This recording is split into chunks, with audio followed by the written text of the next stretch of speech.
Good morning, Raptor Freaks. Lexiot's here. It's Thursday, and we're doing a Thursday think tank on the Toronto Raptors 21-man roster going into training camp for this year. They pretty much filled up the 21 players. We talked about it a little bit the other day, but now we're going to really talk about it. And basically, this think tank is about like.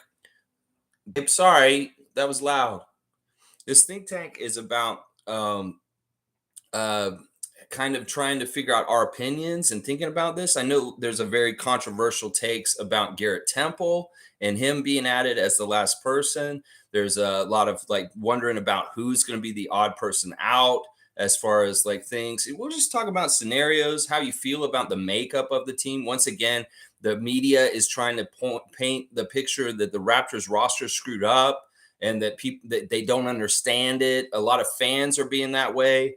And I just want to kind of like give a reality check to people that, not every team in the NBA is built exactly the same way. Not every team, you have different kinds of personalities, different chances with each team. You have different opportunities, and each team gets built in a different way. So anybody who thinks there's just a cookie cutter way to build an NBA team and that is just the regular way you do it, you're fucking idiots, because every single team in the league has a different strategy about what they're doing. So anybody who's trying to compare the Raptors to other people's teams and stuff like that, just stop. It's just like in everyday life. Stop comparing yourself to other people. Don't compare our team to other teams. There's no reason to do that because we are on our own path. We have our own things about us, and that's all that matters. Just because they're doing things a certain way, they've added more veterans this offseason, doesn't mean they're idiots or that they're failing as a front office. In fact, it shows that they're listening and they're paying attention to what the issues are with this team, and they're trying to rectify them in the offseason. There were huge problems with leadership and just taking the game seriously last year. Well, they're making sure that this shit doesn't happen again this year, and I'm thankful for that. If signing Garrett Temple this week means that we will not have a dysfunctional locker room next year, that is a good thing. If you could get one player and say, this is going to fix our locker room issues from last year, why wouldn't you fucking do it? Especially if it's somebody you don't even have to play. It's just somebody you can have at the end of the bench as a character guy that hangs around the whole team and travels with them. That's what I'm saying. So there's no one size fits all for NBA teams. And a lot of the rhetoric and the stuff that people are writing about has this idea that, oh, your team doesn't make sense. It's weird. Well, they say this about people all the time in society. You're weird. You don't fit in. Well, you know what? Sometimes those people are the trendsetters. Sometimes those are the people that break barriers and do new things because they do things that aren't traditionally the way that things are supposed to be done. The 2019 champion Raptors in some ways could be said that kind of was their MO, that they did things a little bit different and they came out with a good result and didn't necessarily do things how they were supposed to be done. That's what I'm saying. If you could do it in an unconventional way, that's what I'm saying. These people just don't understand. You don't have to understand what Bobby and Masai are doing. You don't have to be intelligent enough to understand that Garrett Temple is going to come in and be insurance for keeping things healthy and not toxic around the team for the whole entire year.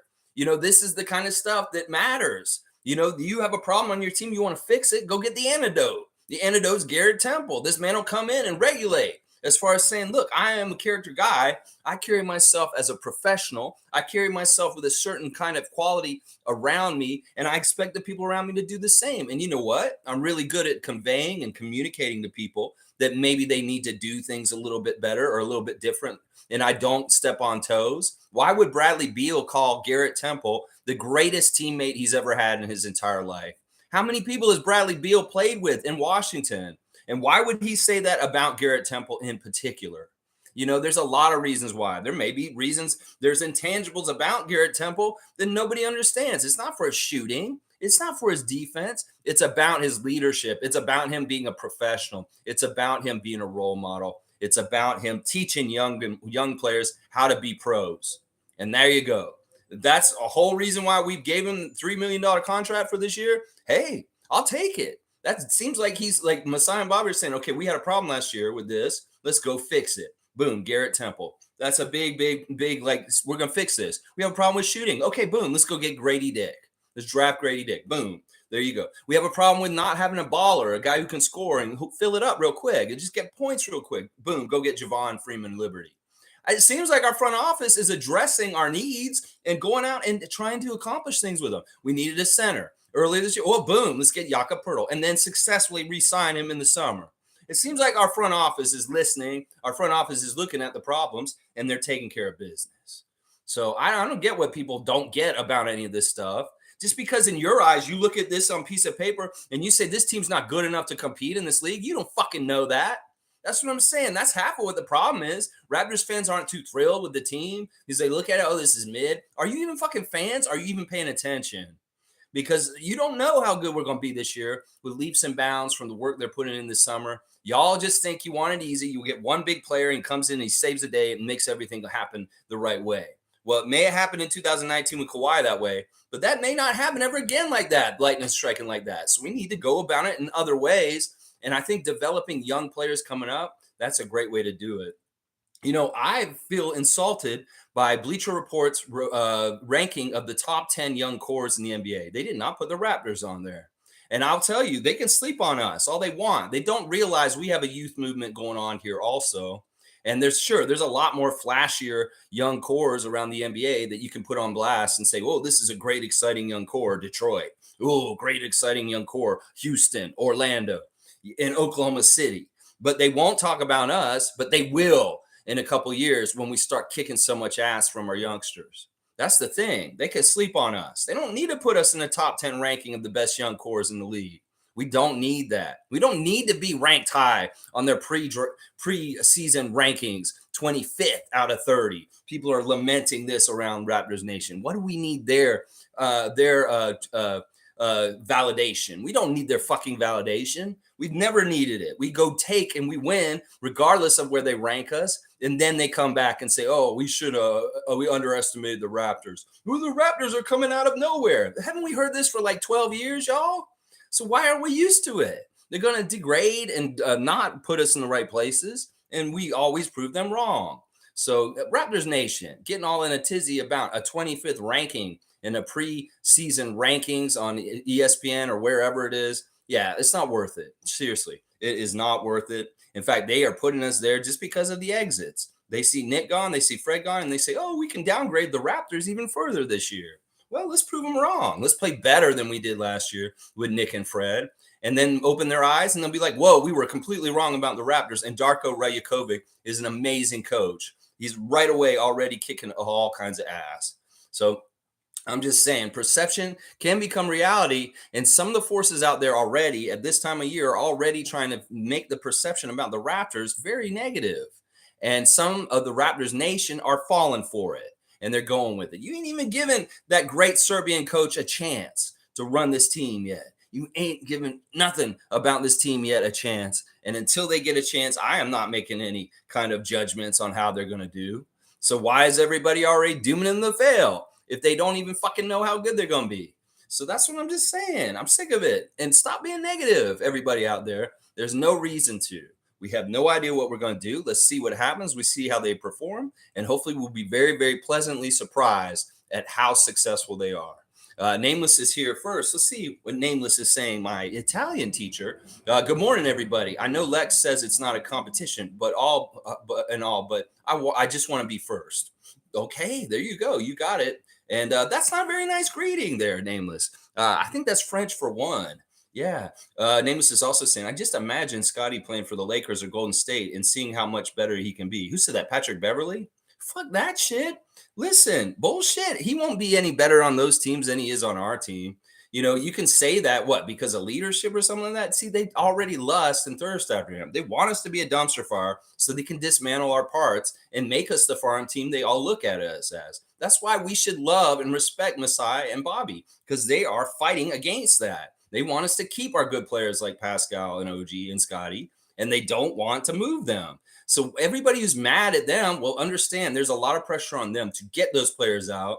And that's why we keep hearing these dumbass trade rumors. OG for 6 first-round picks and shit like that. That's what I'm saying. They are trying to fuck us up. There are a lot of forces out there, and we don't need our own nation, our own Raptors nation, to be one of those forces trying to pull us apart and take us apart. Does that make any sense? Are you part of the problem or the solution? Is what I ask Raptors content makers and people that are out there talking about the Raptors. Are you part of the problem or the solution? And, saying certain things about the team in perception ways doesn't really help is a solution. It's a problem. And then, listen, you can say, oh, you're an idiot, Lex. Why do you believe in the Raptors right now? Well, what do you fucking want me to be? It's like, you want me to be miserable and be a fan of the Raptors? No, I'm not going to do that. I love my team. I want them to succeed, and I aim higher than y'all do. And y'all can fucking think they're going to be a horrible team. Some of y'all out there, not talking to Raptors freaks, my regulars here. I'm talking about the just normal, average Raptors nation. But that's not who I am. I'm aiming for higher, and I believe in higher, and I believe that that's how you succeed. You aim higher. If you don't believe you can do it, then you won't fucking do it. So have the Raptors nation not believing we can't do it. You're part of the problem, is what I'm saying right there. So all right, let's keep going. Yeah, Nameless, I hate your quote, and I don't like you shooting birds at people. I don't like that. Dana's saying, good morning, everyone. I will be back at 9:30 to repost this. All right, Dana. I am Canadian, Dana. I love it. And Nameless is laughing at her. All right, let's see. Also, good morning, Nameless. Trevor J's here. Good to see Trevor J. Good morning, Raptors family. Live your life today with purpose. Love each other. Help those who are in need. Give respect to your own respect. Do not hate each other, because you will be hating what God created. In some ways, the way you treat other people is how you treat yourself. And if you're going around hating people, it's partly because you hate yourself. You go around loving people, it's because you love yourself. So you go ahead, go treat people badly, because in some ways you're actually just treating yourself that way. And that's what you need to realize. Whatever you're putting out there, you're going to get back. And in some ways, this is what Trevor J's saying this morning. He's saying, have love, help out each other, because in some ways we are all one. And we all, when we hurt each other, we hurt ourselves. When we help each other, we help ourselves. It's just very basically that. Very, very simple. Thank you, Trevor J, for your wise words. Monique is here. Good to see the super fan, Monique Lawrence. Good morning, everyone. I think it's safe to say that everyone is pushing for Jeff.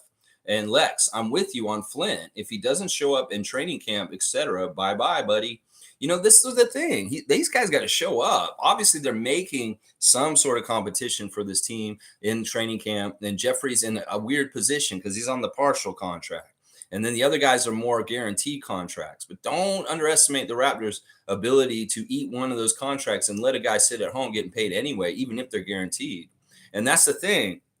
I don't think it's likely that they'll switch the two ways around. The only way I think they'll switch the two ways is if one of the three two ways is absolute dog shit, and then somebody like Mo Gee or David O'Banner is absolutely crazy good, and they convert them to the two way from the Exhibit 10. But it's not likely that any of the two ways will get converted to a full-time contract. And it's not likely that Jeffrey Doughton Jr. will be converted into a two-way contract. So there's two different levels to this. There's the Exhibit 10 guys fighting to possibly get a two-way instead of one of the two ways. Let's just say Ron Harper Jr. does not play well enough in training camp, and Mo Gee is absolutely outstanding. They may drop Ron's two-way and give the two-way to Mo Gee and have him play between both of them, and then maybe designate Ron to the affiliate status of not being on the main roster also, and that he's just G League. That could happen. There could also be ways where, like I said, because Jeff is not guaranteed, that means that some of the other guaranteed guys could possibly be dropped or traded or moved just to get that open roster spot to Jeff at that time. This is the only way we can figure out how to carve a spot for him. He has to take something from somebody else, and they've got to go. And it has to be somebody like Malachi, maybe Garrett Temple, who just showed up. It could very well be he just shows up and he does some mentoring at the beginning and pre-training camp, and then he's gone, guys. People always say, well, why are we paying him $3 million to stay at home? Well, maybe we need that $3 million lesson in preseason and training camp for our young guys to see, okay, this is how a professional acts, and this is how he carries himself, and that's a good example. And thank you, Garrett. You did a good job. We pay you this as your fee for teaching us, and then thank you so much. And that's that. And then Jeff gets his spot. I mean, that could happen that way too. I am trying to figure out a way for Jeffrey Doughton Jr. to make this team no matter what.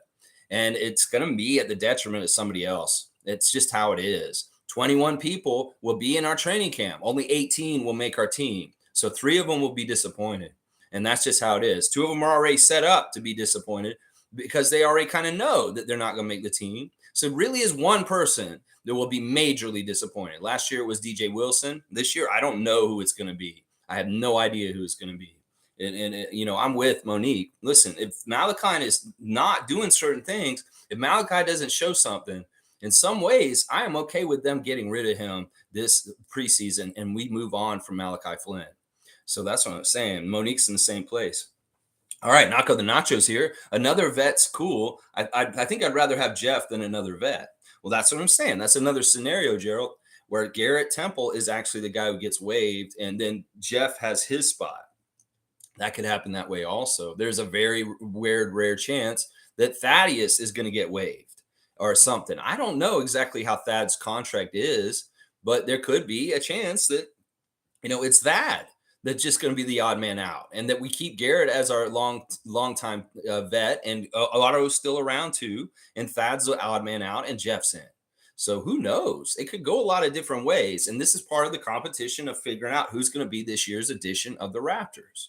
Is the same thing every year. We come into training camp, and there will be training camp battles, even if there's just a couple of training camp battles, not very much. There will be battles for sure. Let's see. Monique's also saying the people that say 35 wins are stupid as ever. Now that ticks me off. Well, they really trying to gauge it by things. In fact, they may think they're being generous to us. They may think we may not get to 30. Some of these people out here really do think we're going to be really, really, really bad this year. Well, let's prove them wrong. I told you I want to see 42, and I'll be happy with this season. We get one more win than last year. We have a winning season, then everything's fine. But 35 ain't going to cut it. And if anything less, for sure won't cut it. And somewhere between 35 and 41, I won't be happy either. I'd like to get over a 500 record this year. I want them to win more than they lose. And let's see if we can do it. Let's see. Iceman's here. Good to see Iceman Lake Gerben. Flynn had to perform in a hostile work environment now that wasn't conducive to his success. I won't disagree with that. Now we will see what he has on a consistent basis. 27 assists and 1 turnover in a 5-game stretch before he got injured. Yeah, he's shown signs of brilliance. He's shown signs of a very capable point guard for us. But let's see how things go this training camp. In some ways, I'm saying the same thing I've said for 3 summers. If Malachi's just not, if he's not thrilling me, then why are we keeping him around? And that's just how I am about him. It's like I really want him to break through and really show some major things, and then I can feel really, really good about all the time we've invested in him the last few years. Smooth's here. Good to see Smooth Brown Man. 35 and 47 without Pascal. 47 and 35 with Pascal. I love that prediction. Hopefully Pascal is a very healthy year. Knock on wood. Smooth. And you know what? That seems like that could be very likely. I mean, if we're missing Pascal for the season, yeah, that's bad. That could mean that 35 or less wins. But as long as we've got him healthy and we're doing well, I'd love to see 47 wins this year. 47 is a very, very good number. Anywhere over 42 and up, I'll be happy. G saying, hi, so Scotty playing with LeBron, Steph, Kareem, Clay, whom are high usage is good for Scotty, but Pascal is hindering him. Kuminga gets little playing time. That comment about Golden State is nuts. That's Patrick Beverley saying that. Who cares what Patrick Beverley's saying? Once again, listen, we've got idiots in the Atlantic Division talking trash and talking shit about our guys, and they really don't have any more to say. Mikal Bridges talking about OG last week. Well, now Patrick Beverley, a Sixer, is making comments about Scotty Barnes. And I think that's kind of bullshit. It's like, Patrick Beverley, shut the fuck up, bro. Are you doing this for Nick Nurse? Are you doing this some bullshit? That's what I'm saying. Especially consider the source. And if it's Patrick Beverley, he puts on a Sixer jersey, don't fucking listen to him. He's a knucklehead anyway. We know he said a whole bunch of stupid shit in his career, and he's gotten in trouble for it, being out of pocket with stupid comments. So this is just the latest one. And I think G's reasoning is correct. You know what? Scotty's going to flourish with those guys. Well, there'd be good targets for him to pass to. But you know what? Siakam's the same thing here. And I think his logic is right. He may be more stifled around those teams, especially Golden State. We've seen their top prize guys come in, and they're all wasteoids. Whether it's Jordan Poole getting exiled to Washington for idiocy, or it's Kuminga and Wiseman, absolute failures as high draft picks in the recent years of the Golden State Warriors. Yeah, you can kind of say that Golden State is developing guys like Detroit 5 years ago at this point. Yeah, that's what I'll say it. Golden State's developing guys just like Detroit dropped the ball with Stanley Johnson and other guys like that in the past. Well, that's Golden State's MO right now. They're very, very shitty with their young players right now because they really harp on the old players. You glorify the past, the future dries up. So they're just going on and on and on with those old guys. And these young guys are drying up and leaving and not being good. So, yeah, I don't think Patrick Beverley's right with his logic. If you look at the recent times with Kuminga and Wiseman. Yeah. Have they been successes? Are they even fucking around anymore? Seriously, Wiseman's not even there. Kuminga's their last ditch, and they're almost about to pitch him also because he's not working out either. In the Lakers, we can talk about that. You think, well, the Lakers, you think he'd flourish on the Lakers? Maybe, but I don't think it will be while LeBron's still around. Maybe in the next era of the Lakers it would work, but fuck that. We don't want Scotty in purple and gold, even if he wants it himself. Whatever happens with Scotty will be what happens. And Patrick Beverly needs to fucking take his name out of his mouth, because I ain't got nothing to do with it, because he's a Sixer. And we don't take advice or listen to Sixers like fucking Patrick Beverly. Yeah, there we go. Nako's saying Precious and Scotty really do have a high ceiling as a young duo. Grady could make them a real good trio. Yeah. Koloko. We have a lot of good young talent, and it's underrated, and they're not looking at it. They don't consider us one of those teams, but they really should. They slight every single one of our guys slightly, and that's just fine. That's why I do it the opposite. That's why the Raptor Freak exists, to pump us up when everybody's pumping us down. Well, we are good, and we're going to kick some ass, and I'm ready for it. I am ready for it so much. I mean, Precious and Scotty alone, those two guys can make leaps and make us contender real quick. I don't even care. Some of these other teams, they need like 3 or 4 of their young players to rise up and make them good. Nah, we're already almost there, and we just need like 1 or 2 of our big guys like Scotty. Scotty makes a leap this year. Boom. We're going to kick so much ass. Precious also makes a leap with Scotty. Oh my gosh, it's over for the league. And they kind of realize that. That's why they're trying to drain us of our super ultra talented, really good players. That's why they want OG and Pascal, because they know once that Scotty and Precious elevate their game and we have a whole plethora of these guys, they're going to have a harder time dealing with us. So they want to get the better guys that are already further along out of here before the young guys come up and start making really good things happen too. We can't do this. And that's why I love Masai and Bobby. These guys are stubborn, and they're doing a good job holding things together and still working towards good things. People can perceive that they're not doing a good job, but you're fucking wrong. Seriously, I have more confidence in Masai and Bobby than ever right now. And there's a lot of people out there that are doubting them and really don't think they're doing a good job. Well, you guys don't know what you're fucking talking about. Seriously, you really, really don't understand NBA GMing. You think it's, just get more young, talented guys. That's where a lot of the grapes are. It's like, why do we get another old head vet right now? Why? Well, maybe because they understand that's what we need right now. We need a little bit more smarts, a little bit more experience, a little bit more direction. And that was something we lacked last year. So once again, they're filling problems. They're filling the problems with solutions. And that's what I love about them. They're doing a fantastic job, Masai and Bobby. All right, let's keep going. Fiercey's here. Good to see Fiercey Salsera. Good morning, fam, and happy Thursday. Let them ignore us while we're moving in silence, and soon we'll make them notice us. These rankings are not valid, in my opinion, completely biased. Yeah, we're afterthought, and we don't get the fair enough assessment. We really, really don't. We really, really don't. They're doing it not just to us. They did it to Miami too. I get this. They put the top 5 teams in the Eastern Conference out, and they don't even list Miami, the team that went to the finals last year. So it's like there's a lot of bullshit rankings and stupid fucking perception wars out there that try and slight different teams. And the Miami Heat are getting slighted too in some ways for certain things. Well, this is a team that just went to the finals, and y'all won't even put them in the top 5 Eastern Conference teams. You better take Philadelphia out of that top 5, and you better put Miami in that top 5. I'm going to tell you that right now. In fact, Philadelphia getting more bad news yesterday. Montrezl Harrell out for the season with a torn ACL. That's not good. That's not good. That's one of your good, solid veteran big guys, Nick. And yeah, that's not a good thing for the Philadelphia 76ers to not have Harrell this year. And now you don't know what's going to happen with Harden. Harden's still a big question mark. And Embiid's just as flaky as ever. We know he's a flaky flake. And Patrick Beverly, okay. All right, this is going to be a weird team. Trust me. Sixers, I have less confidence in y'all than I do with the Raptors. Seriously. And people may look at you, Lex, you're crazy. No, I'm not. James Harden, once again, don't underestimate how toxic and how much he can fuck up a team. And if you have Nick in that stew with them now, Doc Rivers can deal with James Harden because he'll bow down to him over and over again. But Nick, no. That's a recipe for disaster right there. Recipe for disaster. All right, let's see. Isaac Campbell's here. Good to see the benevolent Isaac Campbell residing in the Ottawa area. Thank you for being here, Isaac. Playing selfless basketball is so special. This team playing together could be that special. So many elite defenders and so much growth coming all at once. Let's fucking grow. Yes, Isaac. Yes. I completely agree. A lot of these guys are upbeat. They're happy. They're smiley. Why would these guys be upbeat and smiley if they're feeling sad about how they're going to do this year? Why is Siakam smiling? Why is he having such a good time? Why is Scotty in a good mood this summer? Why do these guys like kind of seem like they're in a good place? If they feel like they're going to be losers this year, yeah, something's not adding up.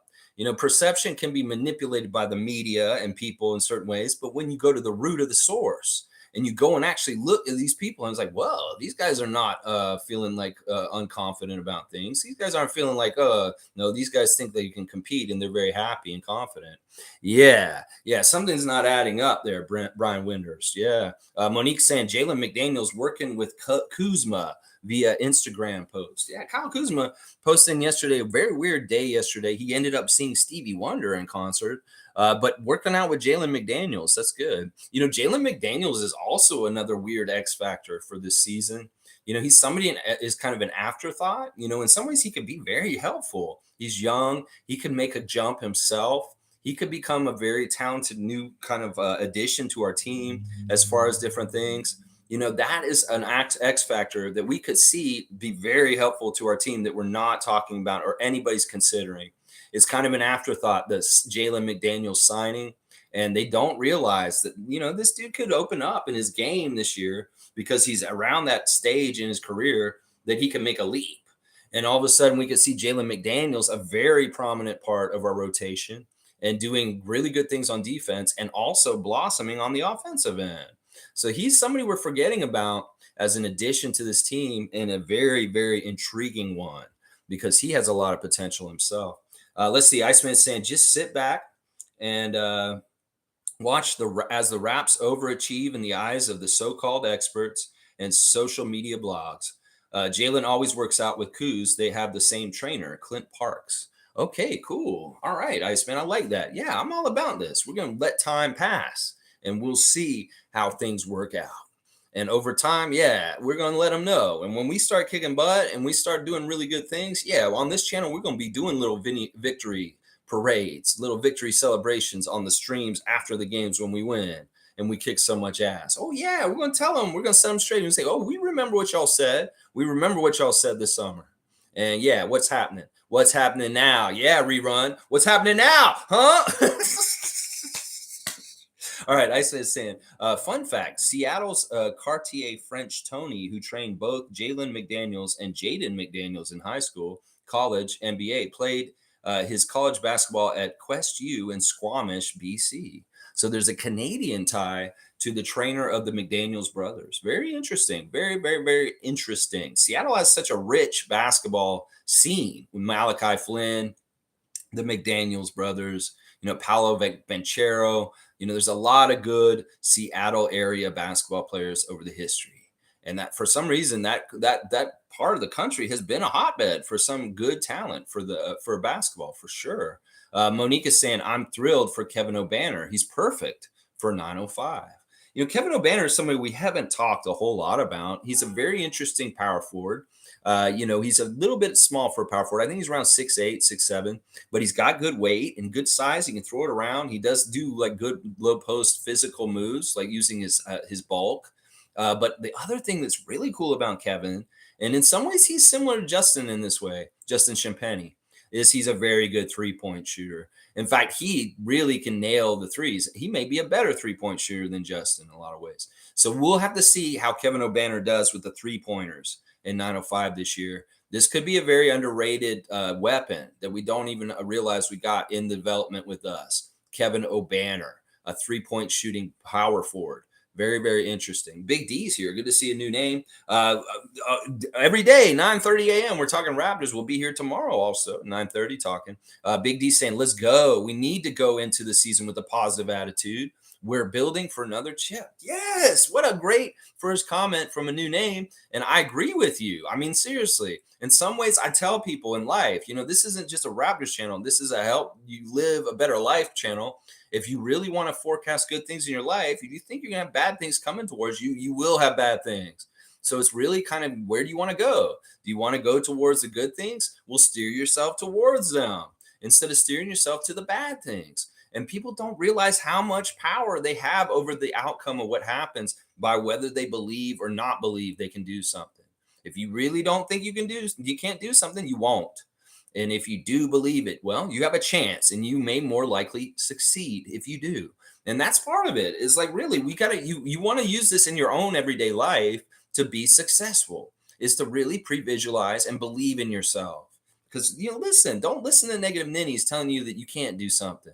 They don't control your destiny. You do. And that's why you need to block out the noise like a lot of these NBA players do, and go for it and just make it happen. And that's what I'm saying. D's saying is like, look, you can go ahead and think that we're not going to do well this year. What does that serve you? What does that serve you? It doesn't serve you. In fact, you predestine yourself for depression, or you're already writing checks of sadness that you may never need to cash because you may kick ass. And you're like, oh, I'm already down about the Raptors this year. I'm sad about it. Well, fuck, they haven't even played yet. What the fuck? You can get all down about them already. Come on now. Give them a chance. When they lose, if they lose, we're going to have to deal with it. When they win, they win. We're going to be like, woo. That's how basketball and the NBA is. All right, Country Kong's here. Good to see Scotty Barnes, Twitch family 2022. Country Kong, good morning, Raptors freaks. I think the vibes next season are about to be off the charts. Scotty Barnes makes people smile when talking to him. I thought that was rare, but then we drafted Grady too. There's a lot of good, it may be that the Raptors went overkill with trying to make the vibes right from last year. They got rid of two people that were probably at the epicenter of problems with Fred and Nick. They brought in a really stellar locker room guys like Grady Dick and Garrett Temple. Yeah, they're really trying to fix the vibes on this team. They did not like wasting time last year with the bullshit that happened, and they are damn for sure not going to let it happen again this year by signing Garrett Temple this week. So that's the way I look at it at this point. I think Country Kong's right, that these guys can be a little bit more happy and smiley. It may be that there's more of a system, there's more structure, because Darko has that already. Some guys thrive on this. I know when I was in elementary school, I used to love going to school because it was very formatted and structured and scheduled. I knew what each part of the day was, whether it was nap time or play time or reading time or whatever time. But I loved that structure and I thrived in it. But then I went to middle school and everything was switching classes and it was all chaos. And I didn't do as well in that kind of school because it wasn't structured and it was chaotic. And I didn't thrive in that kind of environment. It was very tough for me. So I'm saying last year we didn't have enough structure around my team. And part of it was Fred VanVleet was crying out for it. He's saying, Nick, we need more structure. And he wasn't. He was more aloof and laissez-faire. And you guys just do it. You'll figure it out. No, we want structure. And if Darko can set up structure for these guys, somebody like Scotty Barnes will thrive because he likes that. He likes that kind of structure and schedule and feeling of being in the NBA and doing NBA things. And if he knows he's working towards a real purpose on a schedule that he understands, people thrive with that kind of stuff. And I think that was part of the problem last year. There's too much confusion, not enough structure, not enough definition of roles. And this was all a chaotic mess. And this year we're going to fix this shit because our coach will actually do some coaching this year. That's what I'm saying. Yeah. Yeah. All right. Monique is saying yesterday was media day for Germany and Dennis. Let's go, Dennis. All right. Yeah. Dennis is with Isaac Bonga, former Raptor Isaac Bonga. And the German team has convened together, just like the Canadian team is here at OVO Center this week. The German team is together in Germany doing workouts. In fact, let me go look at the Instagram check real quick. I've got Isaac Bonga first. He's carrying a weight on one side and his arm outstretched in the German workouts. He is there with Schroeder and other German players. I think the Wagner guys are there, both Franz and Mo. So that's something. There's there. It looks like Grady Dick is back in Wichita in Kansas. It looks like Kansas. I think that's Kansas where he's at. Thad Young always putting on blast Reform Transportation and his sons and his family. Really cool picture of him and his wife and his two sons. And then he's also putting it out there like they can't wait for the Raptors to start playing again. It's a Raptors post, and they have a picture of Thad touching the court. And Thad has reposted him in a Raptors jersey. So, you take that as it is. It sounds like he's coming back. He's going to be on our team. Chris Boucher summer camp in full effect here in Toronto and also in Montreal. So if you have a youngster and they like basketball, maybe you should get them down to Chris Boucher basketball camp. It is going on right now, I believe, or it just happened. Pascal, another great clip yesterday of him talking about combination workout where he's like running down the hall and he's also lifting big, huge Red Bull weights. He's hopping on one leg. He's yelling. He's screaming. He's doing all kinds of crazy combination workout stuff. Koloko also posting the Raptors admin official post about the crew in the crib. We're missing that these days, and Koloko is one of the people missing being in the Raptors and playing games in the regular season. Mr. New York City, very active on Instagram. He's taking shots with his Raptors shorts on. He's looking real good with the shot. You know, something about Noel that makes me think I am not afraid of him taking big shots. I have a feeling that this dude is just going to thrive as a clutch player and a guy who will not shy away from the big shot at the end. And I love it. He's got a picture of him looking down at the camera in the Raptors shirt saying work. He's had some tweets recently talking about how he has so much to accomplish and he's so ready to get into it and get going on it. He is just raring to go. I'm going to tell you right now, he's raring to go and get after it with his NBA career. And he is fully confident that he's going to do very, very well. He was at the NBA Players Association gym in New York working out. He's also saying, stay close to people who want more for you, not more from you. I agree with that. And yeah, he's just putting in the grind. Mr. New York City, we love to see it. There's Schroeder in his German uniform. He's kind of dissing himself because his hair, he says his hair is too nappy right now. He needs to get his hair did. And Gary Trent Jr., he has his back to school bash on August the 13th, next Sunday. It is in Columbus, Ohio. If you want to come and have the camp with Gary Trent Jr., legacy and NBA star Gary Trent Jr., it's in Columbus on August the 13th in Columbus, Ohio. Yeah, I think that's pretty much it. Yeah, that's about it right now. Everybody else pretty quiet on the Instagram check. There you go. There's your Instagram check with the Raptors daily Instagram. Yeah, Iceman saying, for a team that needs shooting, Flynn is one of the players on the roster that can make threes and jump shots. Plus, he was the only player who could stay in front of Maxey when given time versus the Sixers. Yeah, I won't disagree with this. I will not disagree with any of this. You know, he is a capable, quick defender. And we have a few of those at this point. In fact, in some ways, with Schroeder on the team, that made it less that we need Malachi at this point. In some ways, we don't need Malachi as much for the shooting anymore because of people like Grady and Marquise. So I get it. I like that Iceman's a big stand for Malachi Flynn. And I want more people to do this for our players. I love that he's standing up for him. And in some ways, I'm just trying to figure out this piece of the puzzle. If you had to make me choose, just like Monique, if we had to choose between Doughton and Flynn, we'd probably pick Doughton at this point. In some ways, I just see certain things with Jeffrey that I just really want to be on this team. And in some ways, you know what it is? It's consistency. The difference between Malachi and Jeff is that I feel like Jeff will be more consistent overall for everything than a Malachi. Malachi can be very inconsistent in certain games, and there's just nothing there all of a sudden. Meanwhile, Jeffrey is going to be giving you something at all times. If he's not making points, he will find other ways to help you out in major ways. Now, I'll say Malachi can do that too. If he's not shooting very well, he will be very good on defense, as Iceman's pointed out. But it's really getting this point. It's like, well, in some ways, I'd prefer to have Jeffrey Doughton Jr. on our team than Malachi Flynn. But it's really going to be, how do these guys perform, what's going on internally, how they guys see it, how they want to do it, and what the decisions are made by the end of training camp in the preseason.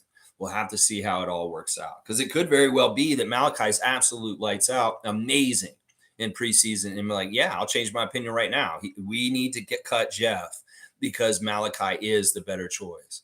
I want to see how they perform, Iceman, and then I will hold my judgment finally.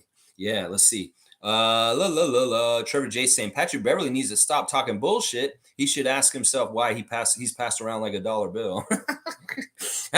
Trevor, you're hilarious, man. Yeah, I mean, listen, I'm just sick of these players talking about other players and thinking this and saying that. In some ways, it's like half tampering.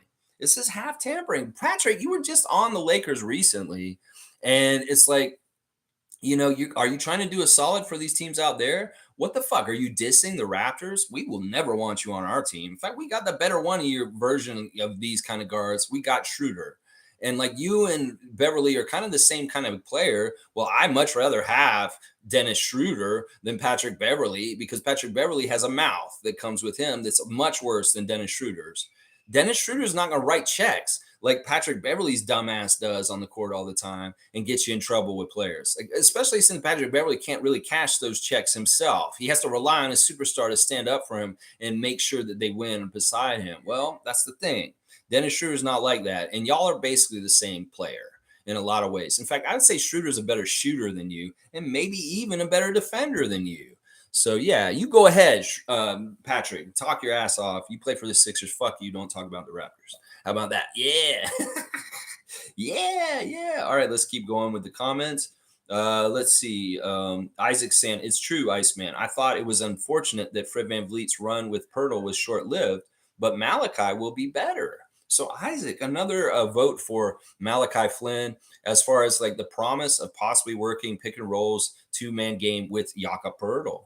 This is true. It was sad that the Fred and Jakob together was just a short-lived little bit at the end of the season last year, and now Fred's gone, because that is a really good chemistry, a really fantastic chemistry. And that alone was one of the main reasons why I wanted to try and retain Fred, is because I know the promise of what Jakob and Fred were doing is really, really solid stuff.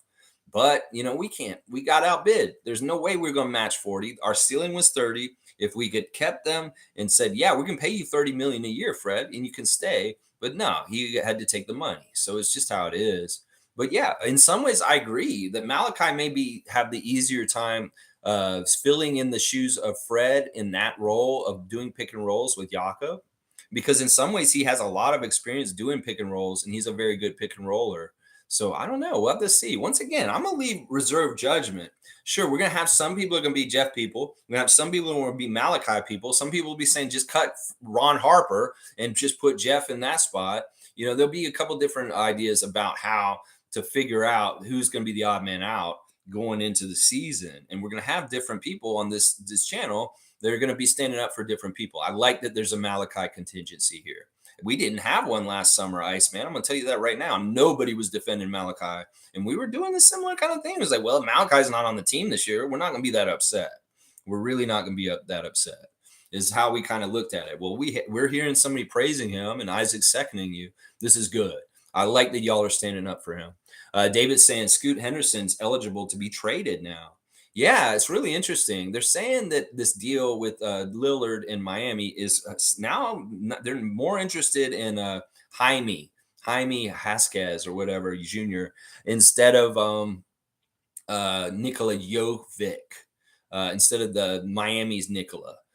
They'd much rather get the rookie they just drafted, the guy with the mustache and the long hair, and get him up in Portland. Well, this dude just really got into his perfect situation. This is how Dame Lillard fucks up young players' careers, is that he demands a trade, and then Miami's bending over backwards. They're willing to trade a perfect fit rookie that they just drafted, who wanted to play for Miami, is his dream team, and he's playing with his favorite player of all time, Jimmy Butler, and they're going to take him out of his dream job just because Dame Lillard's not happy in Portland, and something's going to happen. This dude's going to get shipped to Portland. This is how this shit happens. It's crazy. It's a perfect situation for Vasquez. And now all of a sudden he may be shipped up and picked out. Yeah, he's also eligible to be traded right now. Who knows? Maybe there's going to be some weird ass trade. Scoot Henderson could be traded somewhere else. Who knows? We'll have to see, David. Nameless is saying, if you people think they will get rid of Malachi over Doughton, that's crazy.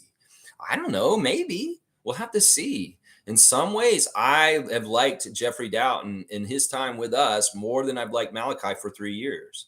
In some ways, I really have. Really, really have. In some ways, I totally love Jeff Doughton for certain things that he does. He's just like that kind of guy. He really is Jeff Doubt him Jr. Yeah, he is. And I may be crazy for thinking that, but that's just me. I want to go with consistency. I want to go with proven. And in some ways, Malachi is still not proven. It sucks because he's been in the league for so long now. He's still not a proven player. And Jeffrey, in some ways, is more proven to me. Like, I believe in Jeffrey more than I believe in Malachi. That's just part of it. But I can see it going either way. And maybe I am crazy for valuing Jeff Doughton over Malachi Flynn. Maybe I am. Maybe I am. I am crazy. Let's see. Wayne saying, totally ignore critics of our front office. Raptor freaks, don't forget, they didn't see the wisdom of getting back Jakob Poeltl. That disqualified them from any attention. Yeah, I agree with Wayne. Everybody who came out and dismissed the move of getting Poeltl at the trade deadline and hated it yeah, they're not with it with what we're doing. They're on a whole different kind of idea of what we should be doing with our team. And in some ways, they're destructive, negative, and they're not realistic. And that's what we need to realize. And Wayne's exactly right. We don't need to listen to these people that can't see the value in having Jakob Pertl on our team and why we did this year. They really don't understand basketball, and they don't understand the really, really good things about having a good defensive center once again, and a guy who can be doing what Pertl can do for us. That was really invaluable and really, really important to nail down that center spot. If we learned anything from the first half of last year, is we don't need to fucking be out there in the water with no center, paddling around in the waters of the NBA like we had been in Tampa and other situations. There's no reason for us not have a center on our team. And now we have one. We got him locked down. That's in a very important position in today's NBA. Why the fuck would the Celtics go get Porzingis this summer? Why are people trying to get big guys to battle with Victor and Joel and Nikola? We needed big guys. And we drafted Koloko. He's on his way. But we need somebody right now. And that's Jakob Pertl. So, yeah, people that don't understand the Pertl move at the trade deadline, and they're like, why are we doing this? They had their heart set on destroying our team and rebuilding completely. And they're idiots. And they weren't right for wanting that. So that's why you're exactly right, Wayne. We shouldn't listen to people that don't diss the Pertl trade because they don't understand NBA or GMing or anything. They just have this stupid idea that you get young players and you tank, and then all of a sudden you fucking have winners. No, you don't. You do not win that way. That's never been proven to win. When you tank and you get high draft picks and you try and win that way, you never win that way. Has anybody won that way in the NBA yet? No, they have not. So don't even try it. Don't even say we should do that. David's saying we need to keep Flynn over Harper Jr. See, that's what I'm saying. Well, I'm like looking at Flynn. I'm looking at Doughton. I'm looking at Harper Jr. You know, that's another guy. All right, David, here to counterbalance, you're very consistent putting down of Ron Harper Jr. in recent months. I'm going to go ahead and give some good stuff for Ron. There's a really cool highlight clip that the Raptors 905 official account yesterday posted of just alley-oop passes from Ron Harper Jr. to Kyler Kelly. And Kyler Kelly is this guy who showed up on the Raptors 905 later in the season last year. He's really string beanie white guy. And he actually was having a really good chemistry with Ron Harper Jr. for the alley-oops.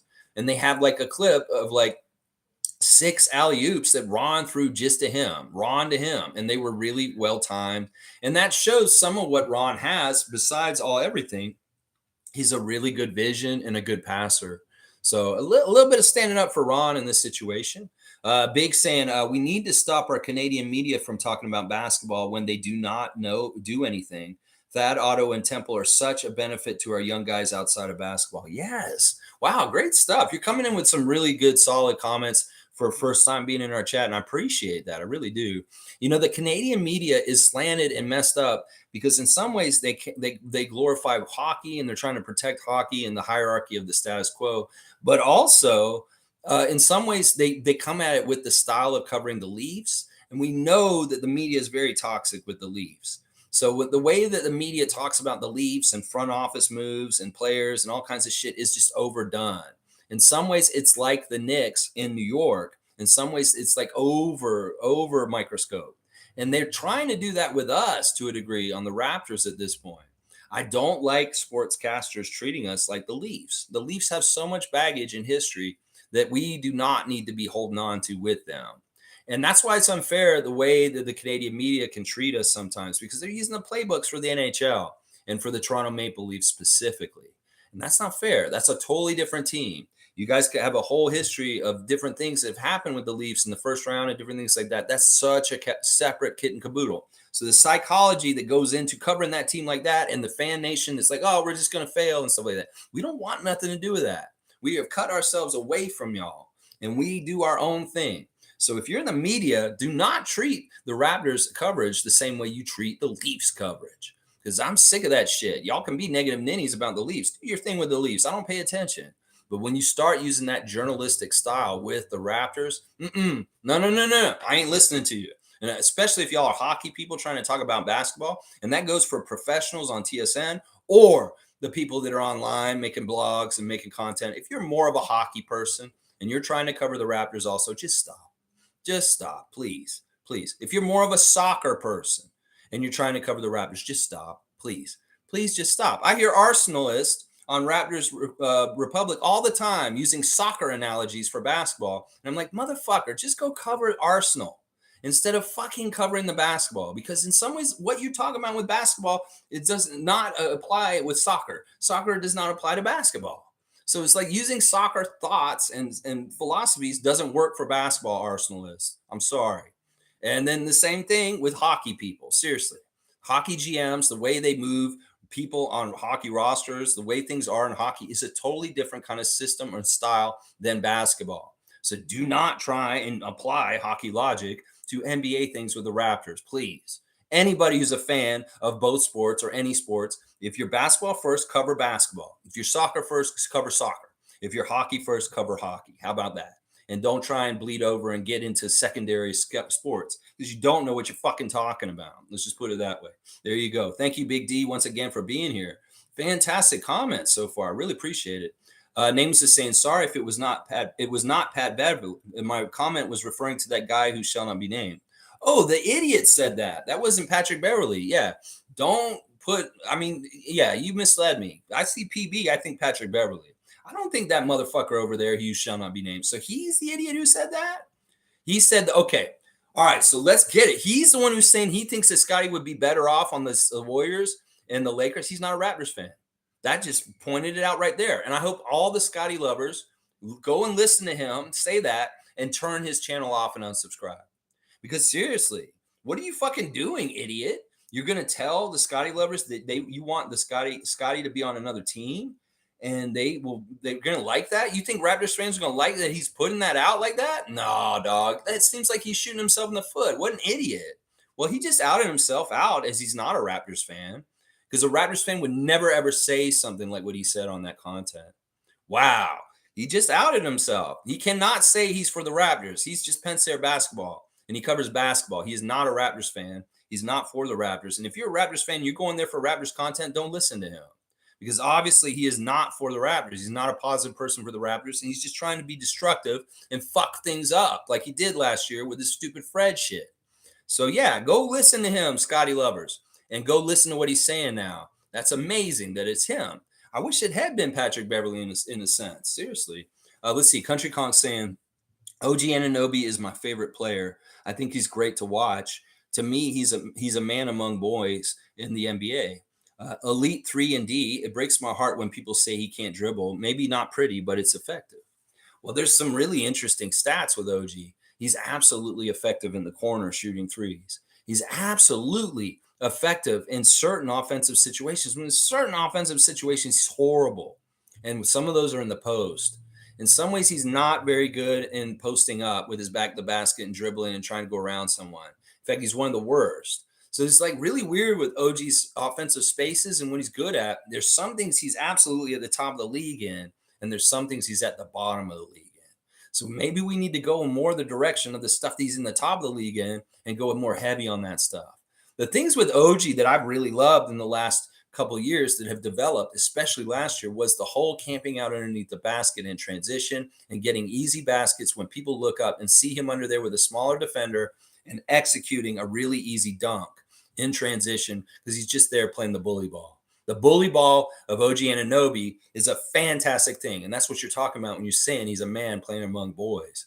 Because with our Vision 6'9", we play a big lineup. Well, there's going to be a smaller guard on him. And if he can get up the court real quick, and there's just a little dude trying to guard him like Patrick Beverly, well, he's going to dunk it on him. And that's what I love, that development with OG is that get down the court quick, camp out under the basket, and do a bully ball dunk on a smaller defender. That was there a lot last year, and I love seeing it. I love hearing that your favorite player is OG. He's a great player. He's underrated, and we need to keep getting him higher and higher with his level of play. And this year, hopefully, he'll make a jump. David's saying he can dribble. He just trips over his own feet often. Yeah, that's part of the problem is that he can turn the ball over if he's trying to do too much near the basket. We don't want him to have the ball in that kind of situation too much. In some ways, Scotty's so much better at this than he is. Scotty can have his back to the basket and dribble around, and he'd be fine. He won't turn it over like OG does. Some people are just better at certain things and some things are not. But like OG's shot is laser like on threes, and he's a money for a catch and shoot on a kick out from Pascal going into the basket. And that's what I love right there. He's money for that. If somebody's going to the basket like Scotty, and he sees OG in the corner and they come off of him, he throws it to him. He's going to nail that three. He doesn't shoot to miss. Yeah, that's what I love to see. Let's see. Wayne's saying definitely David Flynn over Harper Jr. Flynn's inconsistencies is because of inconsistent opportunities.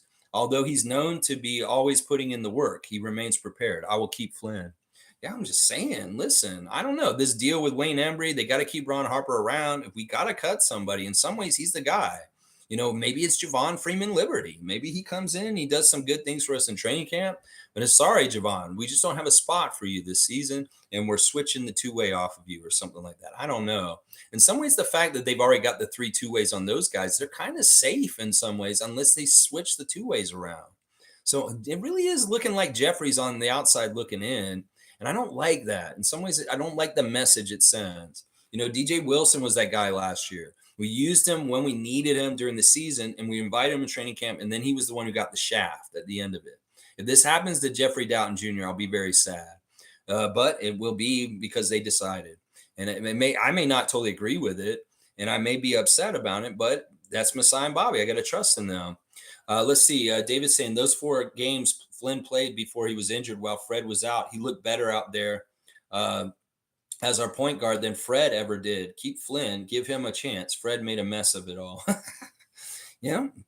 I can't disagree with this. I mean, Flynn looked really good in that little bit of time after Fred got hurt, and then he got hurt. That was the other bad thing. Is Flynn got hurt. He gets hurt or gets COVID at the worst times. He's going to get his shot finally. He'll actually get his opportunity, and then he can't be available because he's got COVID all of a sudden, or he got hurt just like Fred did. It's really bad. It's really bad. Name is saying a string bean white guy. Yeah, I said I could describe myself as that. Really, Kyler Kelly. Kyler Kelly was fun. He was a very interesting player. He's super skinny, and that's why I said that. But he had a lot of length, and he was very interesting on the 905 level. He could push around real easy. But with the length, he could finish, and he was all about lobbing and getting dunks and stuff. It was pretty cool. Stargate saying Big D coming with the fire. Yeah, good stuff. If you're another name, somebody who's already been here, whatever it is, you're a rookie, and you're coming in like the rookie of the day. And we appreciate your comments and contributions. Listen, if people come in here correct as a good, positive Raptors fan, you will find your home here. That's for sure. David's saying he's never been a Raptors fan, always about Scotty, and that's it. Okay. All right. It's always about Scotty. So he doesn't care. He just wants things for Scotty, and that means he wants him to go to the Lakers, is what he's saying. So you go and listen to Penn State basketball, Raptors fans, and hear him say he wants Scotty to go play for the Lakers. And if you're a Raptors fan, how do you feel about that? And will you unsubscribe? Will you not give this guy the time of day ever again because of this? Please. I want to see his follower count just go because he fucking came out and said his truth, which is he's for Scotty. He's not for the Raptors. And if it means Scotty's on the Lakers, he's all for that. Yeah. Let's see if his subscription count goes down for this. Let's see. Wayne's saying also, personally, we like Ron. We like our talent. However, come time to make decisions, it's Doughton over Flynn and Flynn over Harper. The front office, we can say now, made a mistake keeping Justin. Oh, like last year. You mean that when they kept Justin at that time, you didn't agree with that?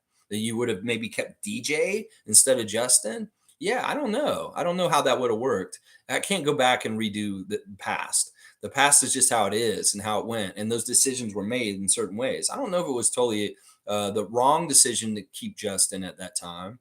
We did end up waiving him before the end of the year. But, it's tough to say. I don't like doing woulda, coulda, shoulda. It's just things get decided. We move along the path, and we make the best of what we're doing going forward in each decision.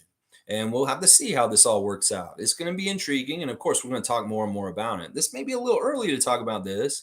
It's really kind of – I want to talk about the feel of the 21 players and kind of how the makeup is and how you feel about it, like things like you're saying, if you're confident about it or who you think may be the odd person out. Or, what you expect for like growth in certain players. A lot of what we're talking about right now is basically what the think tank is today. The 21-man Toronto Raptors training camp roster right now. Let's see. Stargate saying, I'm convinced this Pensare guy is a hockey plan.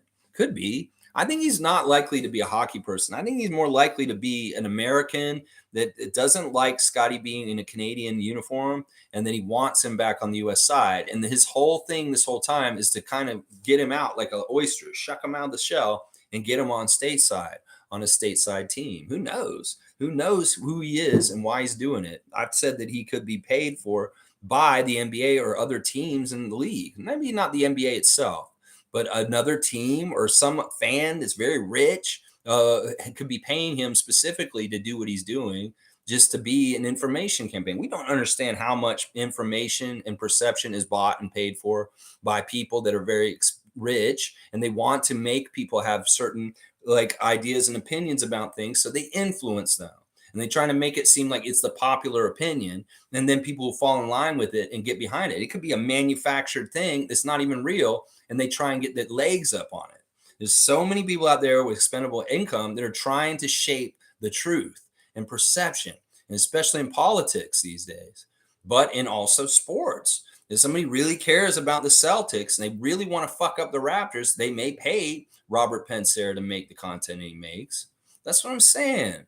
Seriously, y'all really got to figure out who you can trust in these kind of situations. There's a lot of people out there that aren't who they seem to be. And you really got to find out, what is your motives? What is your whole motto for your content? What is your purpose? And is it because you love the team like I do and you want the Raptors to win more Larry O'Briens? Or is it because you want to make more clicks and make more money off of YouTube with the algorithm? Is it because you want have a very seedy underlying payment plan from a Celtics fan that's making you keep making that content? You're causing a lot of disruption. You know, I've said on this channel, some of y'all could go and infiltrate Sixers Nation or Celtics Nation and just stir up shit. Just start up crazy ass fucking rumors. Start up crazy smear campaigns on important Sixers and Celtics inside their fan nations. And it would very much mimic what some people are probably doing inside our fan nation from other places right now. So, you know, people may think you're crazy, Lex. No, it's sports.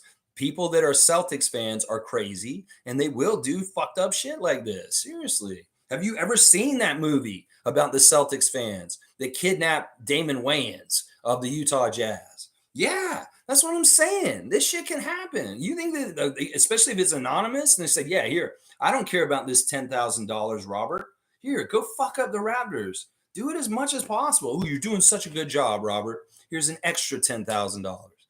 See, you got to figure out the motives of people with this fucking kind of shit. Seriously, it's crazy. Iceman saying Javon Freeman Liberty is too good to let go.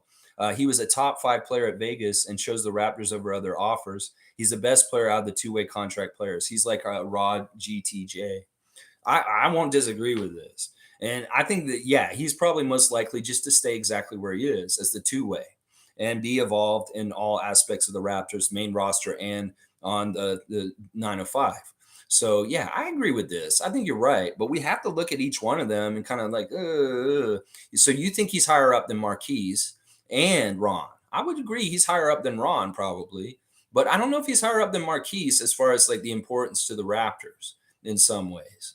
Does that make sense? Marquise may be more of a prospect in certain ways that the Raptors super value and they want to keep around longer for sure than Freeman Liberty. But who knows? We'll have to see how things go with Freeman Liberty, and we'll have to see how much he fits in and just how much he's excelling. But I tend to agree with you that he may be the better of the 3 players that we have on two ways right now. And he could actually, yeah, I can see this.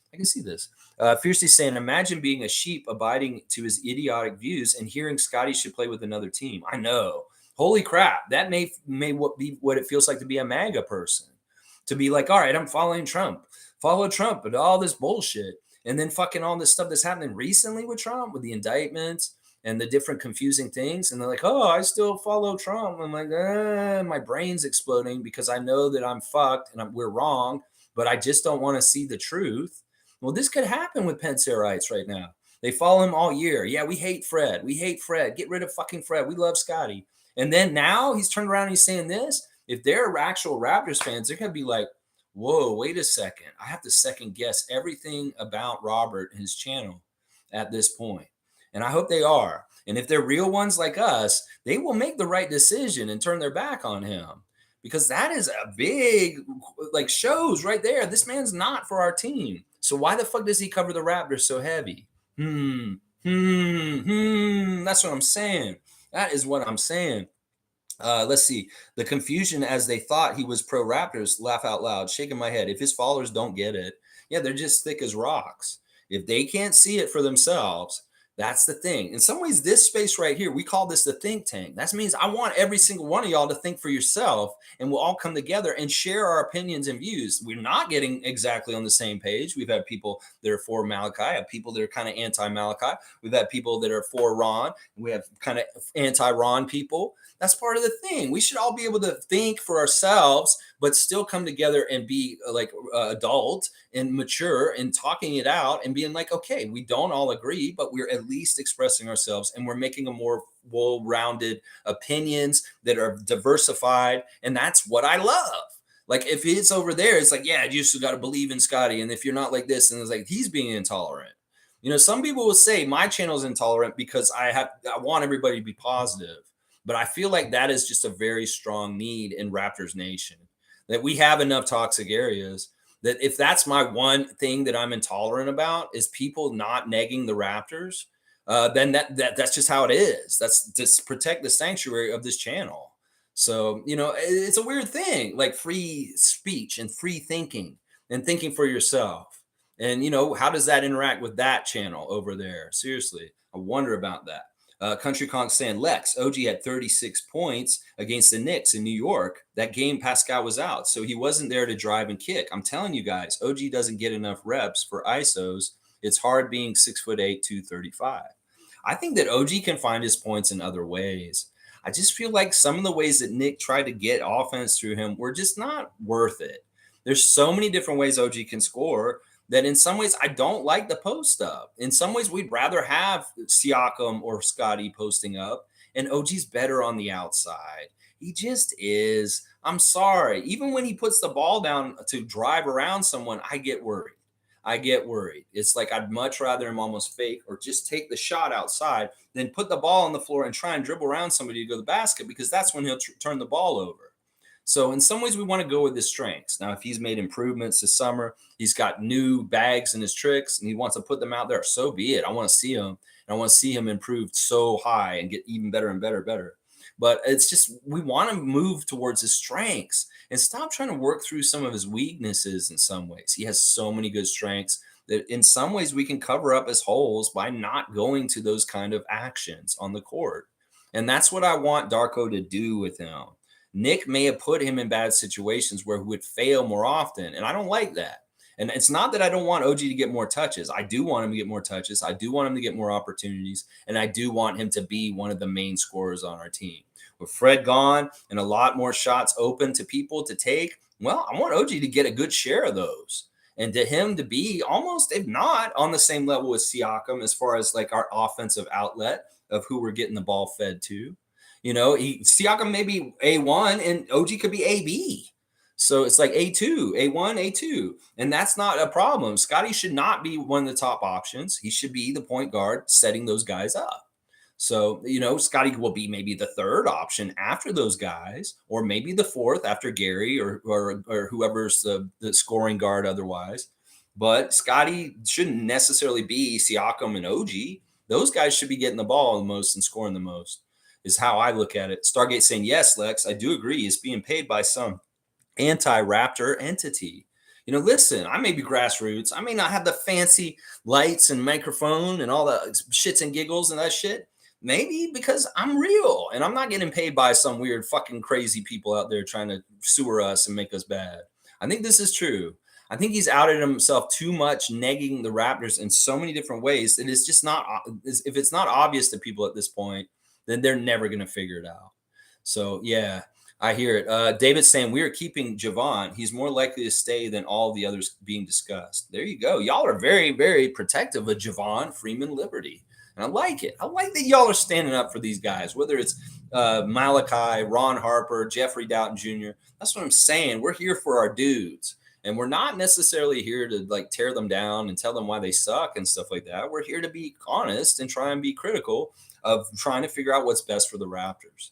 You know what I'm saying? Yeah. Trevor's saying Toronto hockey media is jealous of the Raptors because the Raptors win a championship and the Maple Leafs still trying to get there. Yeah, it's been a long time since the 60s, since the Leafs have won the cup. And yeah, in some ways they want that shine. They really want that shine for the Maple Leafs. In some ways, I don't understand the NHL. The NHL would do so good if they let a Canadian team win again. For some reason, all the cups go to the stateside because they're trying to save the NHL in the States and keep people more interested. But in some ways, they languish in Canada because Canada really does need another Stanley Cup, the NHL. And yeah, it would really help if it was in Toronto because it would help things for your league in a lot of ways. They know that. If they could get the Leafs to not be dysfunctional and win another cup, they would. Trust me. They would do it in a heartbeat because it's good, big business for them. And in some ways, they need to revitalize the old legendary Toronto Maple Leafs because it's been too long and there's too much shit talk about them being losers around the league. And you're owned by the Tampa Bay Lightning for years and years like this, and then you finally beat them this year and then lose to the Florida Panthers. You know, it is what it is. It's not even that they're jealous of us. It's just that they're worried and scared of basketball becoming more prominent and important in Canada than hockey. It will not change in the rural areas. Hockey will always be king. But in the metropolitan areas, the big cities like Toronto, yeah, basketball is winning. Basketball is beating hockey. Yeah, in the city, for sure. Let's see. David's saying hockey sucks. That's all there is to it. And this is a man with that last name saying that. This is what I'm saying. Tides are changing. This man with that last name just said hockey sucks. All right, let's see. Nameless saying what Lex is talking about is not so crazy. Let's not forget these are Americans he's talking about. Yeah, that's the other thing. Where did the YouTube channels come from? You know, you got to think about that. Like Robert is American. He apparently is from New York State. I don't know if he actually lives in Canada or not at this point. You know, Chev, he's in New York. He's not actually Canadian. I don't even know if he's ever been to Toronto, but he's somebody that we trust and like because you can feel the realness, the authenticness of NBA Chev comes through his content. It's like this dude's real, and I like that, and that's part of the reason why he's such an attractive like basketball YouTube channel to people. Is because he's real, just like me. Real likes real. And that's why I believe in Chev when he says, oh, I switched to being a Raptors fan in the bubble because I saw that series with Boston and how they fought. And I was like, man, this team's actually got a lot going on and I want to be a Raptors fan. And I appreciate that. You know, it is a, you know, you got to really kind of figure out the source of where things are coming from, whether it's your newspaper, your TV, whatever podcast you're listening to. Figure out what they're doing, why they're doing it, what's their reasoning, and what is their ultimate objectives for why they do what they do. Is it to entertain you? Okay, great. Hopefully it's just entertaining you. Is it to change your mind on a certain political subject? You know, there's all kinds of weird like shaping and tainting and all kinds of media forces these days. And because there's so much grassroots level access like me on this channel, anybody can do this kind of shit at this point.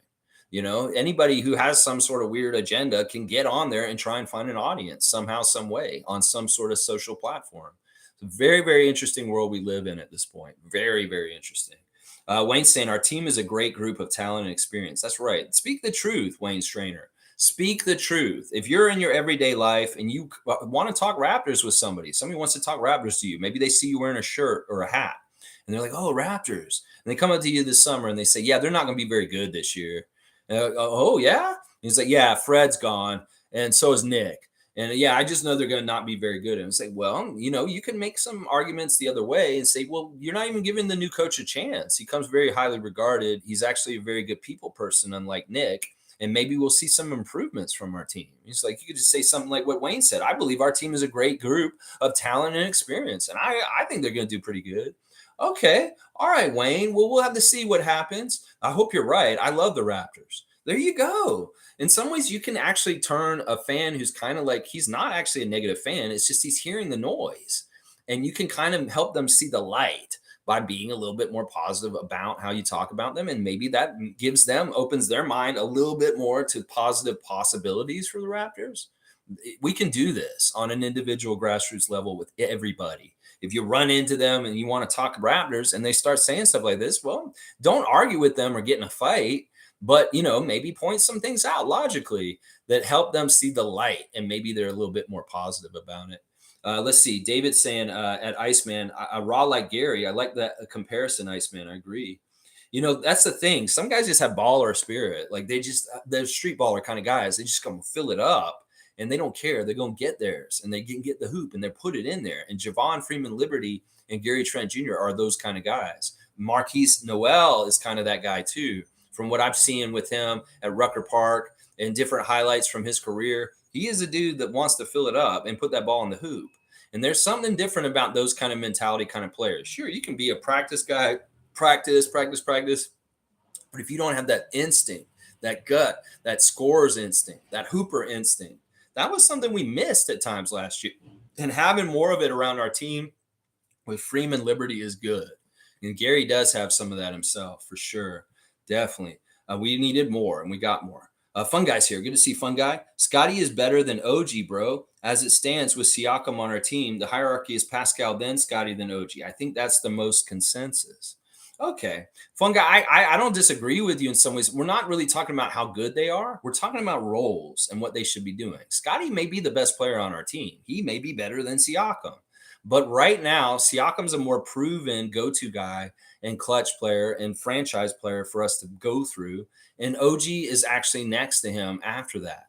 And if people want Scotty to be the distributor and the point guard, well, he needs to pass it to those two guys. Scotty can get his points also, but not to the detriment of those two guys. He should in some ways feed those two guys before he feeds himself.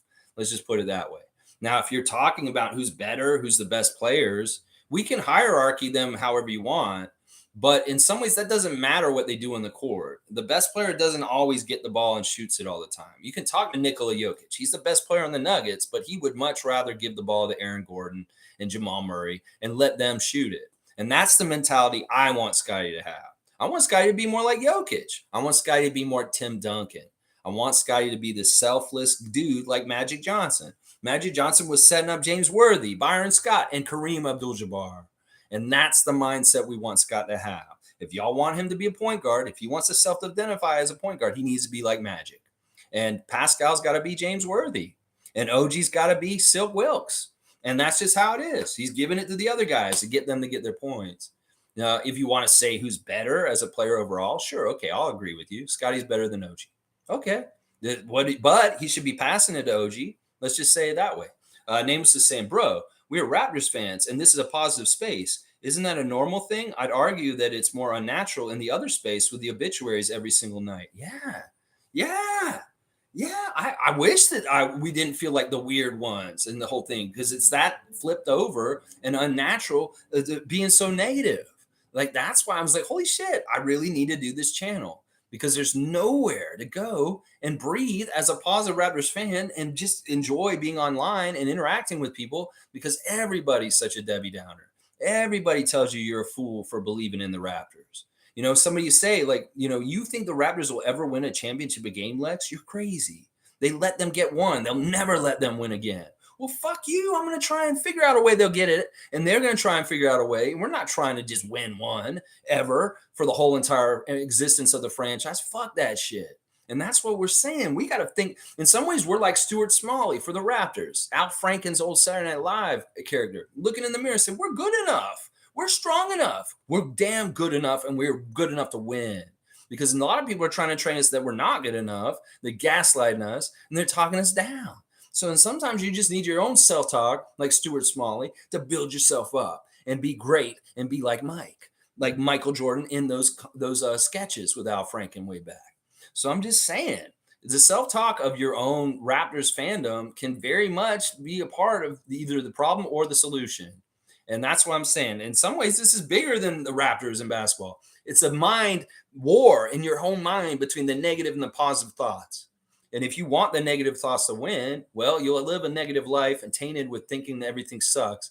But if you let the positive thoughts win, well, you'd be surprised how much life can be much more bearable and enjoyable and happy. And that's what I'm saying right there. Nameless, I wish it didn't feel like this should be the normal thing. You're right. It shouldn't be that there's more places that are like that. There should be more places like this. And this should be the normal default. But no, we're trained and conditioned by media forces to be negative and think negatively about things. They have very much conditioned us that way. Wayne has said, saying, Otto Porter, if healthy and available, is a true game changer for us. Yeah. Yeah, this is another thing. It's like we got Otto Porter Jr. on layaway in some ways. We couldn't use him last year and it sucked. He may have helped us win a couple more games last year. But this year, hopefully he comes in, he's a force, and we get everything we wanted from him last year this year. And it very much is helpful and great. I agree. Otto Porter is a name that people may be realizing, oh shit, he is still on the Raptors. And this is going to make things good for them this year. He could have used them last year. Well, thank God he's here this year. David's saying, laugh out loud, obituaries every night. I know. Listen, they want to kill each one of our Raptors. They're going to go after Pascal now that Fred's gone and other spaces. And go after Pascal. They go after OG. They'll go after everybody. They'll go after our own. Who are you if you're going after our own guys? Come on. Support and love our dudes. It's not helpful. It's just toxic noise when you just slam them all the time. Stargate saying what the Raptors have to make sure they have this season is adequate scoring off the bench. That's why I believe Gary should come off the bench, start Dennis at point. Yeah, I like this. I'm okay with this. I think you're right. I like the idea of Gary coming off the bench in some ways because we do need that extra scoring. I also like the idea of Otto Porter being around to help us with bench scoring this year. I like the idea of Javon Freeman Liberty and Marquise Noel and these kind of guys maybe coming in as two ways and filling it up in certain times too. We definitely need more scoring off the bench. You're exactly right. And maybe Darko will not make it such a premium high level top five that starts all the time that it just absolutely makes our parches our bench scoring to nothing. That it's like just desolate because all of our very good players are in the starting lineup. And we have nobody to come off the bench that is capable. In some ways, you want a very good player to be on your bench just to help with the bench scoring in these issues. Because we didn't have this last year. And in some ways, you're exactly right. Gary will help. And that may be why Dennis should start instead of Gary. We'll have to see. I have my spreadsheet, and I did move it around a little bit. I put Gary in the starting lineup right now in the spreadsheet. And it's really just because of seniority and kind of how they played last year. He was like the guy, Fred's gone, Gary would jump in. But it really should probably be Dennis starting instead of Gary, like what Stargate's saying. So I agree with that to a degree. And Nameless is laughing. David's saying NBA Chev is a good dude. His takes are a bit bonkers at times, but he's a real one. That's what I'm saying. In some ways, and I don't look at his motives as being bad. Like the way he talks about the Raptors, he can be critical and he can make fun of people and clown people. But for most time, it's fair. And in a lot of times, it's not destructive, or usually he's not like an entity in Raptors media world that he's causing problems. Like he's more likely to come out with a reaction piece to somebody else and put them down and tell them to fuck off or tell them why they're idiots. So in some ways, he's fighting the same fight I'm fighting. And I appreciate that about NBA Chef, that he's a positive force in Raptors world. He could be a very negative, bad force. And thank God he isn't. So he's a very good force around the, in some ways he may be a little off on some of his takes here and there, and maybe they aren't the most positive Raptor freak kind of takes. But for the most part, he's very positive and he's encouraging, and he sees good things happening for the team and he wishes for them. And he's not a doom and gloom guy that's making content all the time about how the Raptors are going to suck. It's more like he's building with the bravado of, yeah, we're coming. Yeah, we're going to kick some ass. And he gets us hyped. He's more likely to do that. And that's why I really do love him and appreciate him. He's a positive force. He's a positive force. Yeah, Nameless agrees. Country Con saying, fun guy. Okay, but I just want to know at what point did Scotty pass OG? Love Scotty, but to me, if we're being honest, OG is better than Scotty on defense. Scotty can dribble, but OG is a laser from three. Well, all right, let's flip this back. I mean, realistically, OG is a better player than Scotty right now. But we can say in the long term, over a long period of time, that Scotty may actually be a better player than OG over a long time. He could be a better player than Pascal for all we know. Now, he's not a better player than both those guys right now. That is very true. So I'll agree with Country Calm. I think that Fun Guy's kind of saying in the whole scheme of things that Scotty will end up being better than OG. But it's not really fair to say that he's better than OG right now because, first of all, exactly right. OG is a way better defender than Scotty right now. And there's certain things about him. But once again, this isn't about who's better and worse. That's not what we should be talking about. These guys are all good, and they're all on their own schedules, and they're all individually their own players. It's just in this case, I'm trying to say that OG in some ways is higher than Scotty on the pecking order because he's, first of all, he's older. He's been on the team longer. He has more experience. He's a more well-developed, fully developed NBA player than Scott is. Scott is not fully a developed player in the NBA. And in some ways, OG is much more reliable and dependable than Scott to not make mistakes because he knows what he's doing better than Scotty does in a lot of ways. So you can see it different ways. Fun guys say, okay, well, OG's going to be worse than Scotty's better than OG. Well, he may be thinking the long term overall in the future. But right now, OG's better than Scotty. That is the damn truth. But the long term, it could be Scotty's better than OG. But once again, this doesn't matter. It really doesn't matter. This is semantics and stupid. And some of these arguments are not worth doing because all they do is kind of like cause like stupid little debates in Raptors Nation. It's like, so what? They're on the same team. They play together. They're all for one for all. We don't need to be like Scotty versus OG. It's stupid. Let's see. Fun guy saying, Country Kong, are you kidding me? Laughing my ass off. Even OG was crying that he fell in hierarchy Scotty rookie year and has been asking for a bigger role since. Scotty by far has way more trade value.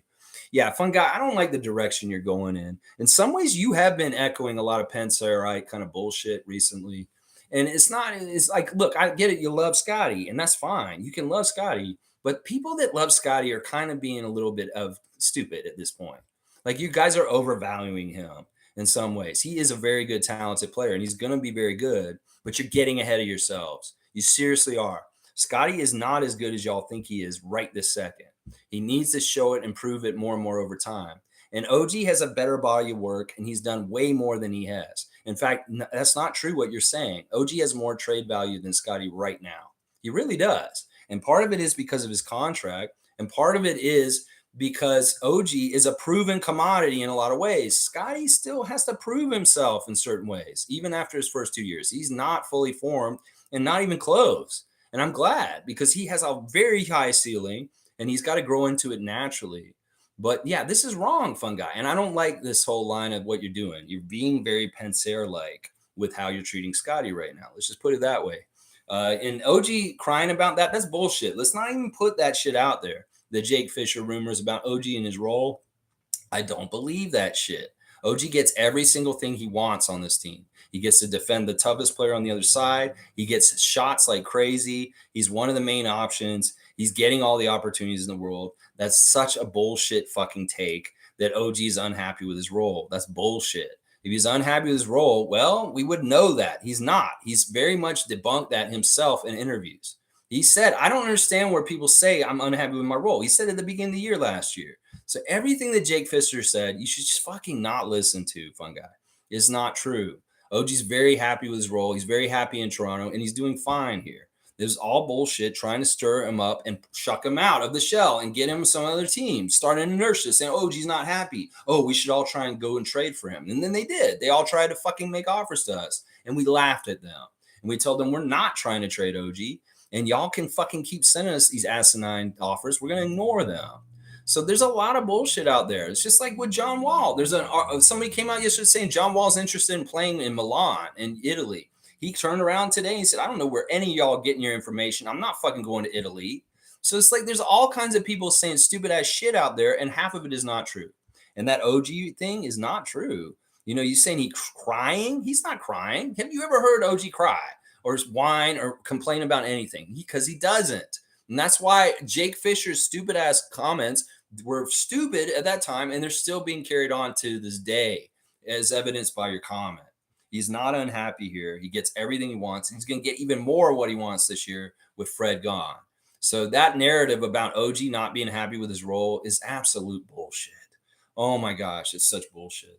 All right, let's keep going. David's saying the trade value isn't necessarily an indication of skill level. Look what they got for Gobert. Boom, goes the dynamite. There you go. And once again, if you're looking at players for their value in trades, that's not the way to look at things. Seriously, you're on the wrong side of what you should be looking at, Fun guy. You should be looking at their value as a skill on the court and not what you can get for them in trades. The people that think that way are the people that should not be running GM and stuff like that. Seriously, is they don't understand what these guys are doing with our team and developing them and getting better and better. If you're only looking at these guys as commodities and shipping them out at their highest value as they peak or whatever, that's not how NBA teams are run. A lot of people think that way. They're like, oh, we got to get rid of OG now while he's high before he gets worse. There's a similar thing with Kyle. And that made sense at that time because Kyle's aging out and the money didn't make sense. So they make the right idea and trade him in a sign and trade with Miami. Well, that's what I'm saying. Y'all are not really understanding what GMs really think about when they look at the value of players and what they're doing. It's you don't take into account everything they think about.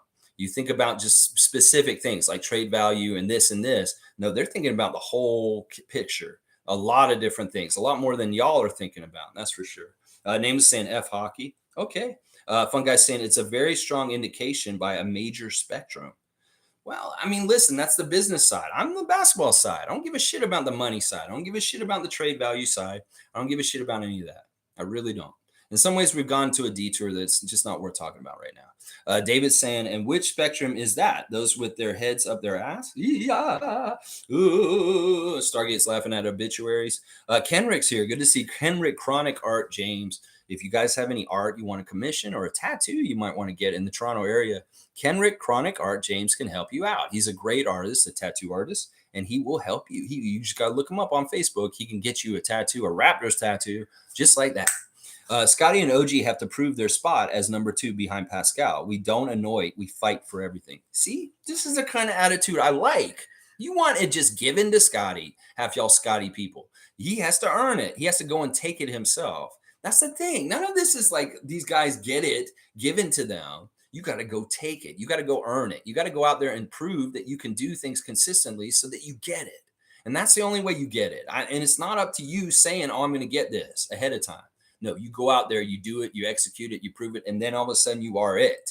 And that's what Siakam has done. Siakam is doing it. He's proving it. He's putting it out there on the court. Well, Scotty does more of that on the court, then he will get it on the right schedule as pertaining to that. And Kenrick's exactly right. You just don't anoint people. What did we fucking say a couple of seasons ago? It's earned, not given.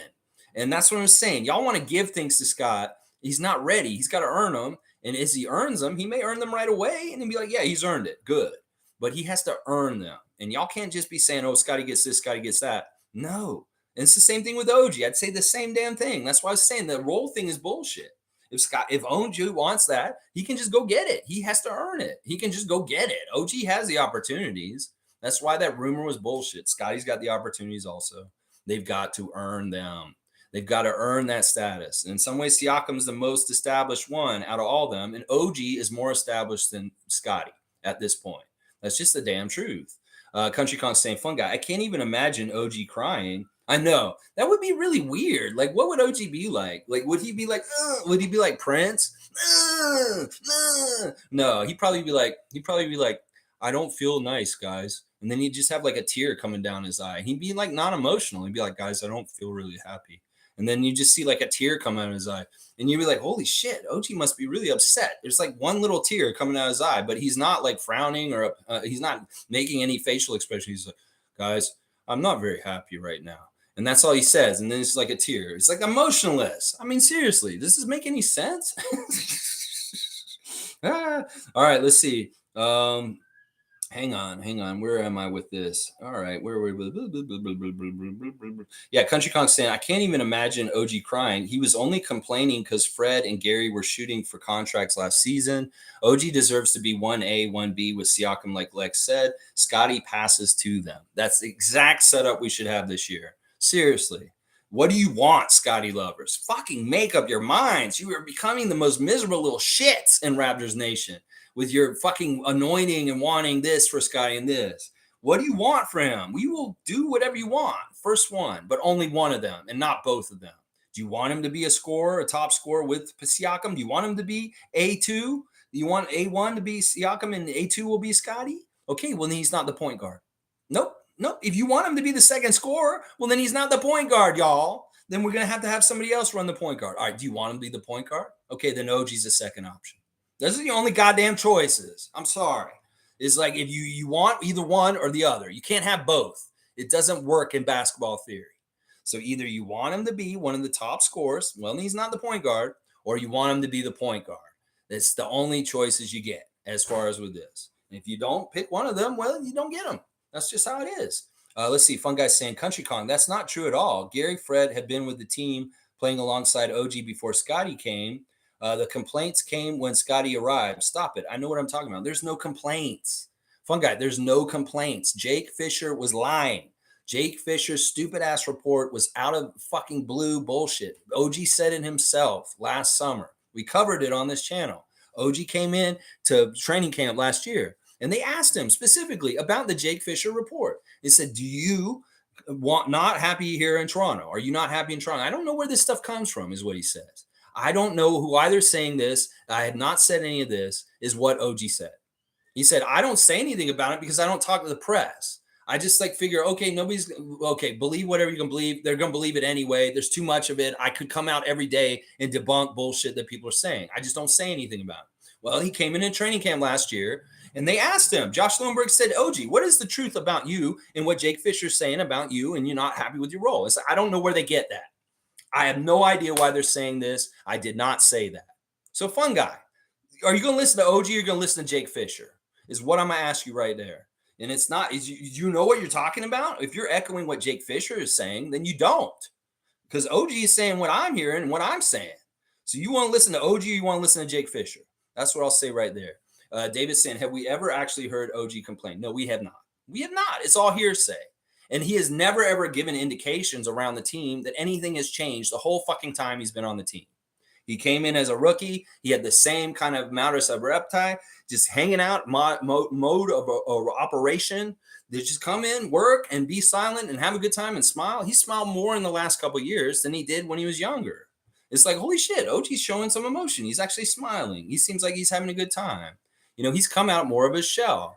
If he was so upset and having a hard time, why would he be coming out of more of his shell? Why would he be smiling if he's so unhappy on the Raptors more? Yeah, this doesn't make any sense. It really, really doesn't make any sense. Let's see. Fun guy saying, Darko said in an interview, he literally had a talk with OG about those complaints and wanting a better role. Watch the interview. So did Nurse before last season started. The rumors are true. No and no. Once again, OG, go listen to OG. I don't give a shit about that other stuff. They're going to say this stuff because in some ways they're kind of like reacting to the stupid rumors. The coach is saying from the outside, he's like, okay, I've heard that OG's not happy with his role. Well, we're giving OG what he wants. Nick said it, and now Darko's saying the same damn thing. So it's like, this is all bullshit. It's just like manufactured bullshit. There's no problem with OG. They've made a very successful campaign to make people think there's a problem with OG. There's not a problem with OG. There's not a problem with OG. And I seriously, fun guy, just leave it alone. In some ways today, you're the pariah of the conversation today. I don't like this, my big guy out in Mississauga. Seriously, don't be like Panzer and don't push the OG fake rumor bullshit. Seriously, I have little patience for that right now. Let's see. Iceman is saying Otto Porter Jr. will be load managed just like in Gold State. OG currently is a better all-around player than Barnes. Plus, he has a more steady on the court demeanor. Never forget his reaction after that game winner against Boston. Yeah, exactly. Iceman sees. All right, listen. There's certain people on this channel that I really, really appreciate how they think and what their opinions are. Monique, G, and Iceman like Gervin, since they've become a regular in the last few months, really astute and smart, knowing their basketball. And I'm going to listen to Iceman because Iceman's exactly right with this. As I know Otto's probably going to get load managed for sure. And yes, OG is a better player than Scotty currently right now. Yes, he is. Of course he is. All right, let's see. David's saying, hopefully Otto doesn't break another toenail to end the season. All right, it wasn't a toenail. It was worse than that. Nameless is saying they're not only all good, they're all Raptors. There you go, Nameless. I love it. And David's got like a brain, a heart, a lungs, teeth, bones, eye, and tongue. Okay, very interesting. Stargate saying, who cares who is better? Exactly.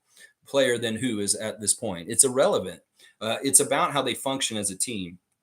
Did the Heat fans argue about this when LeBron, Wade, and Bosh were on the team? Maybe. They might have argued a bit about who was better between Wade and Bosh. I don't know. All teams, fans are going to do this stupid kind of shit. In some ways, they're bored and they just bring this kind of shit. But I agree. This is futile and stupid to argue who's best and who's better as far as who's on the team. In some ways, this is part of the infighting that people want to cause. Fun guy, are you trying to be like Panzer? Seriously, I know you're not. You're from Mississauga. You're a real one. So why are you acting like these kind of other forces and pulling apart? OG this, Scotty this. That's what I'm saying. There's no reason to pull things apart right now. This is all unnecessary. And this is part of the reason why Raptors Nation is all fucked up and stupid. Fiercely saying OG is a very humble and quiet person. If he was as flashy, exuberant, and all over social media, he'd get more recognition. There you go. There you go. In some ways, it's not in his personality, the things they described about him. He's not a prima donna. He's not somebody who's like got heirs to him. He's just a very hardworking young man who likes to keep to himself, and he doesn't express himself very much. That's why it doesn't make any fucking sense to push the narratives that he's unhappy, because it doesn't, there's no evidence of this. He said he had a very nice off season last year, went on a lot of summer walks, read a lot of books. You know, he's not in a bad place. I don't understand why people think that he's in a bad place in Toronto. Why? Because they don't like him being in Toronto, and they're trying to make it seem like there's a bad thing going on with him here. It's a perception war once again. If they make it seem like OG's not happy in Toronto, they feel like it may happen where he gets pried out of here, ends up on another team like Portland or Indiana. And that's really what the playbook is here. You want to play into that, fun guy, or you want to be a part of that side that's trying to force that or work towards that? You go ahead and keep pushing your rhetoric and your bullshit right now, because you're part of the problem then. This is, OG's not having a problem here. They want us to think he has a problem, and then they want it to make it seem like he has to leave. And he doesn't. They love him. He has to stay here. They said they're not trying to trade him. So the reality is there's no problem with OG. You want to push that problem more? Well, then you're part of the problem, is what I'm going to say right there. Name was saying F Italy. Okay. F Italy. That's pretty random. David's saying laugh out loud. Nameless is laughing too. L'Italiano è davvero fantastico. Okay. All right. You speak very good Italian? Okay, good. Infamous saying salute family. Lex, I almost spilled my tea. Did you say OG has a higher trade value than Scotty? With all due respect, that's not true. In every major trade, the other team wanted Scotty. All right. I'm not going to argue any of this stuff. You can spit your tea out on this, but right now, OG has more trade value than Scotty. And it's simply because the contract that he's on is higher value. Once again, Scotty's on a rookie contract right now, and to trade him is kind of not smart. So in some ways, he has no trade value because it's just stupid business to trade him because he's on a rookie contract. So I'm looking at this a whole other different way than y'all. I'm not looking at them as commodities like this. I'm looking at realistically. Are we going to trade Scotty for the amount that he's paying right now to another team for a player that's paid the same amount? No, we're fucking not. We'd be stupid. So there's no trade value for Scotty because Scotty's not getting traded. So OG does have a higher trade value because the realisticness of trading Scotty is not very high. How about that? Does that explain it a little bit better? So OG is more likely to get traded than Scotty right now. Sure, they can all lust for Scotty. Of course they want Scotty. He's at a discount price on a rookie contract right now. Of course they want him. Doesn't mean he's more trade value. It just means that they want to rip us off to get a really good player for a rookie contract. Does that make sense what I'm saying? OG has higher trade value right now because he's more realistically going to move. Scotty's not going anywhere. And that's why it's like, why even talk about Scotty having trade value right now? He doesn't have trade value because they're not trying to trade him. It is stupid to even think about trading a rookie on that contract like that. Seriously. So there you go. You can spit your tea out, but did I just explain why I look at it that way? You can think, oh, Scotty's had more trade value. Well, he's not realistically going to get moved. So what is the point? It's so stupid. Let's see. Stargate saying the new media-driven rumor out now is the whole Donovan Mitchell in New York stuff. You know, this I believe, though. I mean, this goes in our favor. And honestly, this makes total sense. I believe this. Donovan never, ever wanted to go to Cleveland. They said it at the time. He wanted to go to the Knicks the whole time. Well, Danny Ainge was being a jerk to Donovan. He said, I'm going to shift you to Cleveland instead. And that's why he ended up there. He has no intention of staying in Cleveland. Cleveland fans can be like, oh, that's not true. He loves Cleveland. He wants to stay here. He could be like the Cleveland version of me. No, that's bullshit. Because everything's pointing to that he does not want to stay in Cleveland or be there. And I believe that. He won't sign an extension there. And as soon as he can get out of Cleveland, he will. He will. I believe that shit is all true. It makes sense. Nobody wants to play in Cleveland. He wanted to play in New York. He did not want to play in Cleveland. And he's just there because Danny Ainge sent him there. And once he gets a chance, he'll get out of there like that. New York, Lakers, Miami. He'll go to any of those other teams and cut his ties with Cleveland like that. And I believe that. He has no loyalty to Cleveland. He really doesn't. He's just came there. He might as well be Kawhi in Toronto. Trust me. Seriously. Name is saying Parley Moto Bene, David. Yes, we are doing a lot of Italian today. So fuck it, Italy. All right, yeah. All right, let's see. Fun guy saying, you're right, Lex. The battle shouldn't be between OG and Scotty, but someone did prompt it and I had to speak on it.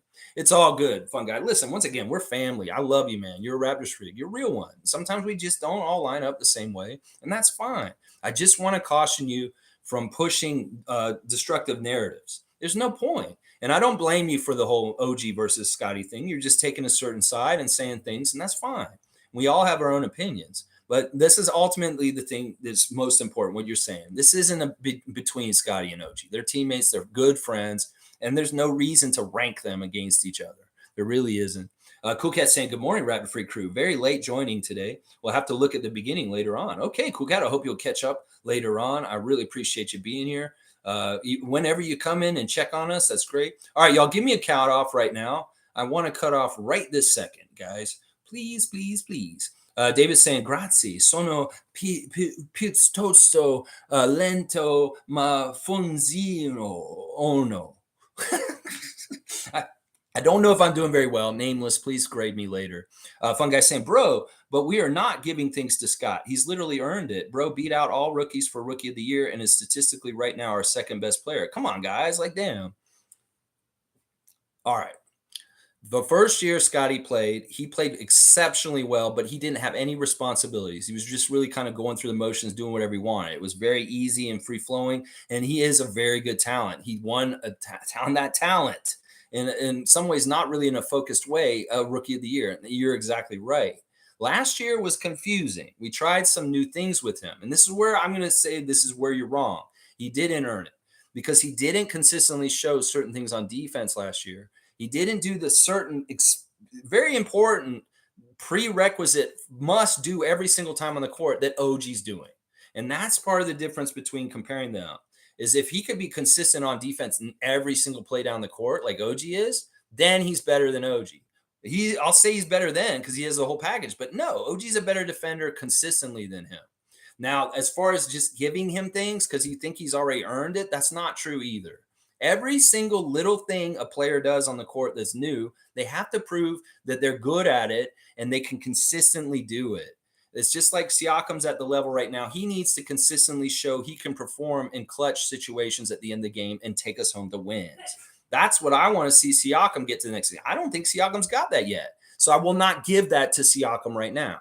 I want to see Siakam do this in the games. Like have a couple of games this season where he absolutely takes us home on his back, making the baskets at the end and winning the game for us. Then I'll say, oh, he's doing it. He's doing it. You know what? He's starting to earn the clutch factor that I wanted him to earn. That's the thing. Scotty has not earned being our point guard yet. Scotty has not earned being one of our top defensive players yet. He has to go and do it on the court. And then I will say he's earned it and he's done it. And there's those things he has not done yet. Those two in particular. If you can show consistent defensive effort throughout the whole 48 minutes of the game, if he can show a high assist to turnover ratio that is really good for a point guard, then he has earned that too. And that's what I'm saying. This is what we're saying. As Kenrick said, nothing's just given. You got to go out there, show you can do it, and then we'll be like, holy shit, he's doing it. He's got it now. It's got to be proven and in theory and done on the court before we just say, oh, he's going to do this before the season. Oh, he's going to do this. I don't believe it until I see it happen on the court consistently a lot. And then I'm going to say, yeah, Siakam is a clutch guy at the end of the game now. Do you understand what I'm saying as far as things? He's got all the talent in the world, but until he shows it consistently on the court, night in, night out, I will not say he's got it yet. It's not given to him. That's what I'll say right there. All right, let's keep going. Cool Cat saying, our Raptors shop image of Scotty and OG are featured. Sign of the next duo they want. I like it. I don't mind this at all. And I want Siakam in there too. There's no reason why we can't have all three of those guys going forward. They're all very good in their own different ways. And I love it. Infamous is agreeing with Fun Guy. Nameless is saying a single tear of emotion falls from OG's face. It would be like if the Terminator could cry. I know. We wonder if like this dude has any emotions, just the way he is. He carries himself. He's very, very unemotional. He very much does not project things from his face. It's just very much he's there. He's hanging out. It's just how it is. David's laughing about it. Richard Garcia's here. Laugh out loud. Prince, you want some Charlie Murphy? That motherfucker came over to Eddie's house and he had those muddy boots and he just started tearing up that white couch. Oh my gosh. Oh, he's like, what you gonna do, motherfucker? I'm Rick James, bitch. What are you gonna do, Charlie Murphy? Dang darkness. Oh, Richard Garcia, good to see you again. Comma Crazy's here. Pensair, laugh out loud. He has good content, but heavily biased. Heavily biased for other people and other places and not the Raptors. That's right. Stop watching him. All right, David's saying his content is outrageous and his voice makes me depressed. His videos were okay until he got subscribes and started doing live streams, which are unbearable. You know, this is not easy to do, what I do every morning at 9:30. In some ways, I got to be on. In some ways, I got to be on my toes. In some ways, I got to be ready for anything. Because y'all could come in here and write the craziest shit. And I have no idea what y'all are going to write every day. It really is a very reactive stream. And some people are not good with tact or understanding how to deal with different stuff. In some ways, you know, it could be very weird if you're a weird personality and you're trying to do live streams. I'll tell you that right now. I know I'm a weird personality, but in some ways I'm good at this because I have fun and we have fun. I'm trying not to make this a depression fest. We're all like, oh no, we are trying to be happy and look forward to good things and enjoy the Raptors season. If the Raptors do very well this year, of course we're going to be very happy. If they don't do well, we're going to cheer for them and wish the best for them anyway, because that's what real fans do. They stand by their team. They're not half-ass fans that go away because they're losing and they just don't want to watch it. We're the real ones. We're going to be there no matter what. That's right. Fiercely saying, pretty sure OG would be traded if he was unhappy. Masai would not keep bad energy around the team. OG loves the team, traveled with them even while injured. That's right. There's so many signs. We're really looking at the inner details. In this channel, we talk about them every day. And there's no signs of OG being unhappy being a Raptor. He's absolutely ecstatic to be on Toronto. And these are his dudes. He's best friends with Scott. He's very close with Masai Ujiri. And they've told everybody over and over again, there's no intention to trade OG. It's just the thirst for OG is so strong around the league. And in some ways, once again, the forces out there that want the Raptors to be irrelevant and not be a good team, they want to take the very good stuff we have. And OG is something that is very good on our team. And that is part of it all also there. Thank you, Fiercey, with the heart. And I love it. I love it. All right, let's see. Raps Love saying, what's funny to me is people actually on here think that they know what's going on behind closed doors. I know. Like, what do they know? What do we know? We don't know jack shit. In fact, there's a whole other a level of stuff that goes on with the team and the front office that we will never know because it's proprietary and it's behind closed doors. There's locker room conversations. They have said if we knew half the shit of what happened last season and half the ways that people are around each other on the team and the dynamic, we would be shocked because we have no fucking idea what it really is like. All we can do, Raps Love, is be on the outside looking in and kind of speculate. And in some ways, that can be irresponsible and dangerous if you're kind of trying to extrapolate too much. And I think a lot of these negative people are doing that too much. In some ways, if I extrapolate that positive things are happening with the team, is that harmful? No. In fact, that may be actually doing damage control and helping them out. So in some ways, this is so true. There's a whole other level of the reality of these situations that we will never, ever find out unless somebody writes a tell-all someday, 30 years from now, stuff like that. So Raps Love agreed. You know, nobody really knows what the fuck they're talking about. That's why I don't listen to any of the U.S. media when they talk about the Raptors because they're not up here. They're not near the team. They are just speculating, making up trade rumors and bullshit. So immediately if it comes from the other side of the border, I don't listen to it. And then who it comes from here, it matters too. If it's a hockey kind of person or a certain person, I won't listen to them. If it's a certain like content maker like Pensair, I won't listen to them. If it's a proven, very trustworthy kind of person like Oren Weisfeld or Josh Lewinberg or Savannah Hamilton or Samson Folk, I'll listen to them because they have proximity and closeness to the team and they actually see the guys behind the scenes. You know, when Samson Folk came out this summer and said, yeah, things were really bad this season with the team and the getting along and stuff like that, I believe it because Samson would be telling the truth. And he would have saw it because he has some sort of closeness to the team being in those media rooms or being around them at practices. and seeing stuff that, if I saw it, I'd probably put it on blast on this channel. And that's part of the reason why I'm not involved in it, because I will tell this shit to people. But he may have kind of a Hippocratic oath that he's like, I'm a journalist and I don't want to put this on blast, even though I saw something very juicy that, I don't want to cause problems for these players and do things like for the bad things for the franchise. So I'm not going to put this on blast. I'm sure there's a lot of stuff they use discretion on that they see from the inner circles that they don't put on blast. And that's part of being a good journalist in some ways. To respect the privacy of public figures when they shouldn't be put out there. Some people will take that money and say, yeah, we're going to put this on blast, and they will destroy the team. But some of these guys are maybe like, you know what? I love the Raptors. I don't want to put this out because it'll hurt them. It could be that Samson Folk very much knew there were problems with the Raptors earlier in the season, but he didn't put in his content and put it on blast. He hoped that they were going to come through it and fix the problems without it getting to the point that it did. But at some point, the season's over, everything's done. Well, we can talk about it now. And I'm not going to be the person pulling it apart as a reporter, bringing it to everybody else. You got to look at it different ways. And this is exactly right.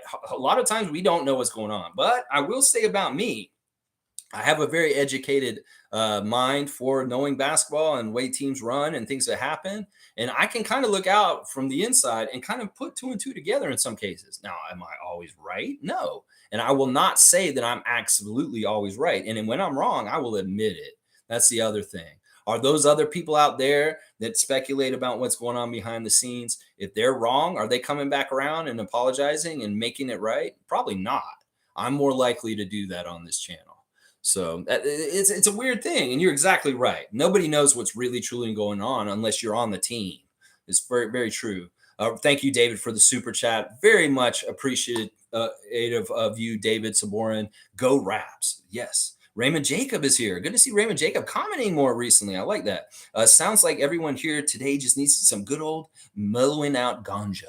Well, we got one of the growers in here pushing the product. Jerry, da-na-na, Jerry Springer. Da-na-na. Yeah, Jerry, rest in peace. All right, Raymond Jacob. Yeah, there's a little bit of that today. It's a think tank, so there's a little bit of thinking going on here. David Saborin's endorsing Pineapple Express. Take that as your strain of marijuana, cannabis. Yeah. Common Crazy saying, what's the deal with Pensair? Can you elaborate? I'm not thick like rocks. Just asking. Please explain. All right. Well, I'll give you the whole synopsis of it real quick, Common Crazy. A couple of years ago, it was brought to my attention that a man named Robert Misovich was on Facebook bad-mouthing Fred pretty heavy. And at that point, I was very much a huge Fred stan. I still am. I love Fred to death. And being who I am, I don't like seeing people just going after my Raptors. And basically, he was yelling, getting really mad at Fred because he didn't sign autographs for a youth team at a 905 game. That Fred apparently was at attendance at a Mississauga 905 game. And there was some coach who tried to come up to him with all of his little preteen kids and ask for pictures and autographs in the middle of the game. Now, we don't know what Fred was doing or whatever. I don't even know if this story is true or not. But they said that Fred was a complete asshole to the coach and told him to fuck off. And he pushed this over and over again. It's like, listen, first of all, Fred's a public figure. It's up to him whether he wants to sign or do shit. It's his choice. You can put him on blast and try and make him look bad for that. But what's the point? And if you're for the Raptors, why are you trying to tear down the legend and character of our captain? So I went right at him on Facebook immediately and fucking cussed him out. This is when we first headed off. And I cussed him out. I fucking came after him every which way. And I said, why are you pushing this narrative about Fred not being nice to the fans? I know this isn't true myself because I met Fred myself personally. And he is not like what you're trying to describe. He's a very nice guy. He gave me time that he did not have to give me in public. And he did. He gave me like 5-10 minutes of his time. And he was not a jerk or told me to leave me alone or anything like that. He was very open to seeing me, talking to me, and taking a picture with me. So I knew for fact from meeting Fred myself that what he was trying to paint him with was not fair. So I was like, this guy's fucked up. And then I found out later that this dude actually was Pensair. There's the same dude. So he's had a vendetta against Fred for years. And well, he was campaigning to fuck Fred up on our team. And in some ways, this happened this year. That he made a station, a YouTube channel that is all about Scotty and against Fred. And then he put down Fred consistently this whole year, saying this and this. And he really built up a lot of the animosity towards Fred VanVleet on our year. I won't give him credit as being the only person that did it, but he definitely contributed to it. And he may have been the poster boy for Fred hating. And, that's the thing. He's a very destructive force in our fan nation because he informs people. People go and listen to him and they think that what he's saying is good or whatever. And when he's actually not very like healthy or good for Raptors, he's not good for our team. If you're a Raptors fan, do not follow Panser, is basically what I'm saying. What he wants is not good for the Toronto Raptors organization. What he wants is good for himself. And then, secondly, what's good for Scotty. And I'm not about that. I'm a team first guy. That's part of the things where I bump heads with Scotty people right now is because they're putting him above the Raptors. And I don't do that. None of these Raptors are above the team. Not Fred, not Pascal, not OG, not Scotty. None of them. The team is first in my mind. And when people start elevating Scotty above the team, I have a problem with that. So that's the difference. He's a very much a pro Scotty guy. And now he said this week that he thinks that Scotty would be better off on the Lakers or the Warriors than the Raptors. I'm sure his Raptors fans that follow him are going to be pretty turned off by that, especially the ones that are Scotty lovers. So I hope that kind of gives the whole synopsis of it. He did a smear campaign against Fred for a couple years now. And in some ways, he was effective at it now that Fred's not on our team. Now, in some ways, I could say it's not even Panser that did any of this to Fred. Sure, he made it uncomfortable, Fred. He made Fred feel like, okay, I'm the most hated Raptor on his way out. But in some ways, what happened with Fred was going to happen either way. And it had nothing to do with fucking dumbass Robert Misovich. It had more to do with the money in Houston. And that's it. And it had nothing to do with anything about anybody said anything on YouTube. But he's not a positive force in Raptors Nation. He needs to go fuck off. Is what I got to say. Yeah. Cool Cat's saying Pascal, OG, Scott are the trio that the team should build around. OG smiled, hugged, and talked a few words on court, admitting his shot with Pascal. That was the highlight emotion of the season. There you go. In some ways with Fred gone, this makes it a lot more clear and abundant that these are the three guys to build around. And I agree with Cool Cat for sure here. Wayne saying our Achilles heel was 3-point defending. Fix that, and we keep 6-9 points off the board. Our new recruits offer upgrades on perimeter defense.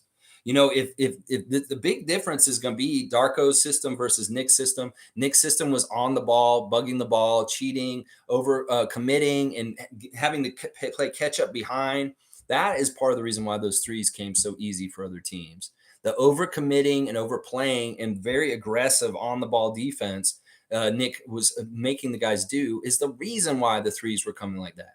Now, if Darko installs a rim protection style defense that really starts from the basket and comes out, there's not going to be these issues. These guys are going to guard way better on the threes. These open threes are Nick's system's fault, basically.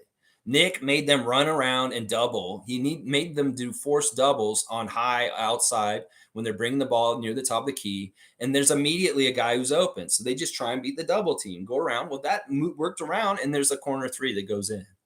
And well, if we stay at home more and we play like with a Coloco or a Pirtle base from them being the center, being the rim protector, and then everybody stays at home, plays man-to-man, there won't be the open threes that were last year. It was Nick's system that really had that. And if we just change the system to Darko's system and he plays more at home and he doesn't cheat so much or overcompensate to try and go for steals, we will not have these threes bombing on us like we did last year. That was a big part of it, was the aggressiveness of our defense last year allowed for those threes. We don't play as aggressive on defense. We may have a way better defense this year. Watch. It may actually be kind of crazy. Okay, we're not playing as crazy on defense now. Our offense is better because we have more energy on it. And our defense is actually more effective because we're actually utilizing the one-on-one superior defensive ability of each of our athletes instead of doing weird, crazy, force to cough them up, kind of attacking doubles all over the place. That will be the big change right there. Bam. Richard's saying, I'm hanging my hat on the new coaching staff with the vets providing the culture. Haven't seen the Memphis offense without a jaw, but 0.5 passing is closer to positionless basketball.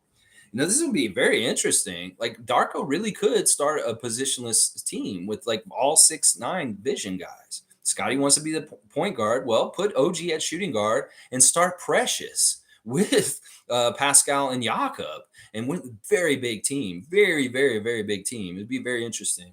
The coaching staff is going to be crucial. If Darko's team is of coaches and what he's doing is not working, well, this could be a real problem, and this could be a dumpster fire real quick. So hopefully they're very successful, very astute, and they get the guys' attention and bought in, and they start doing it right. There's always a learning curve. There's always an adjustment period. There's always learning that has to happen. So we'll have to be tempering our expectations early. So hopefully things go smoothly, but we have to see, and we'll have to see how it goes.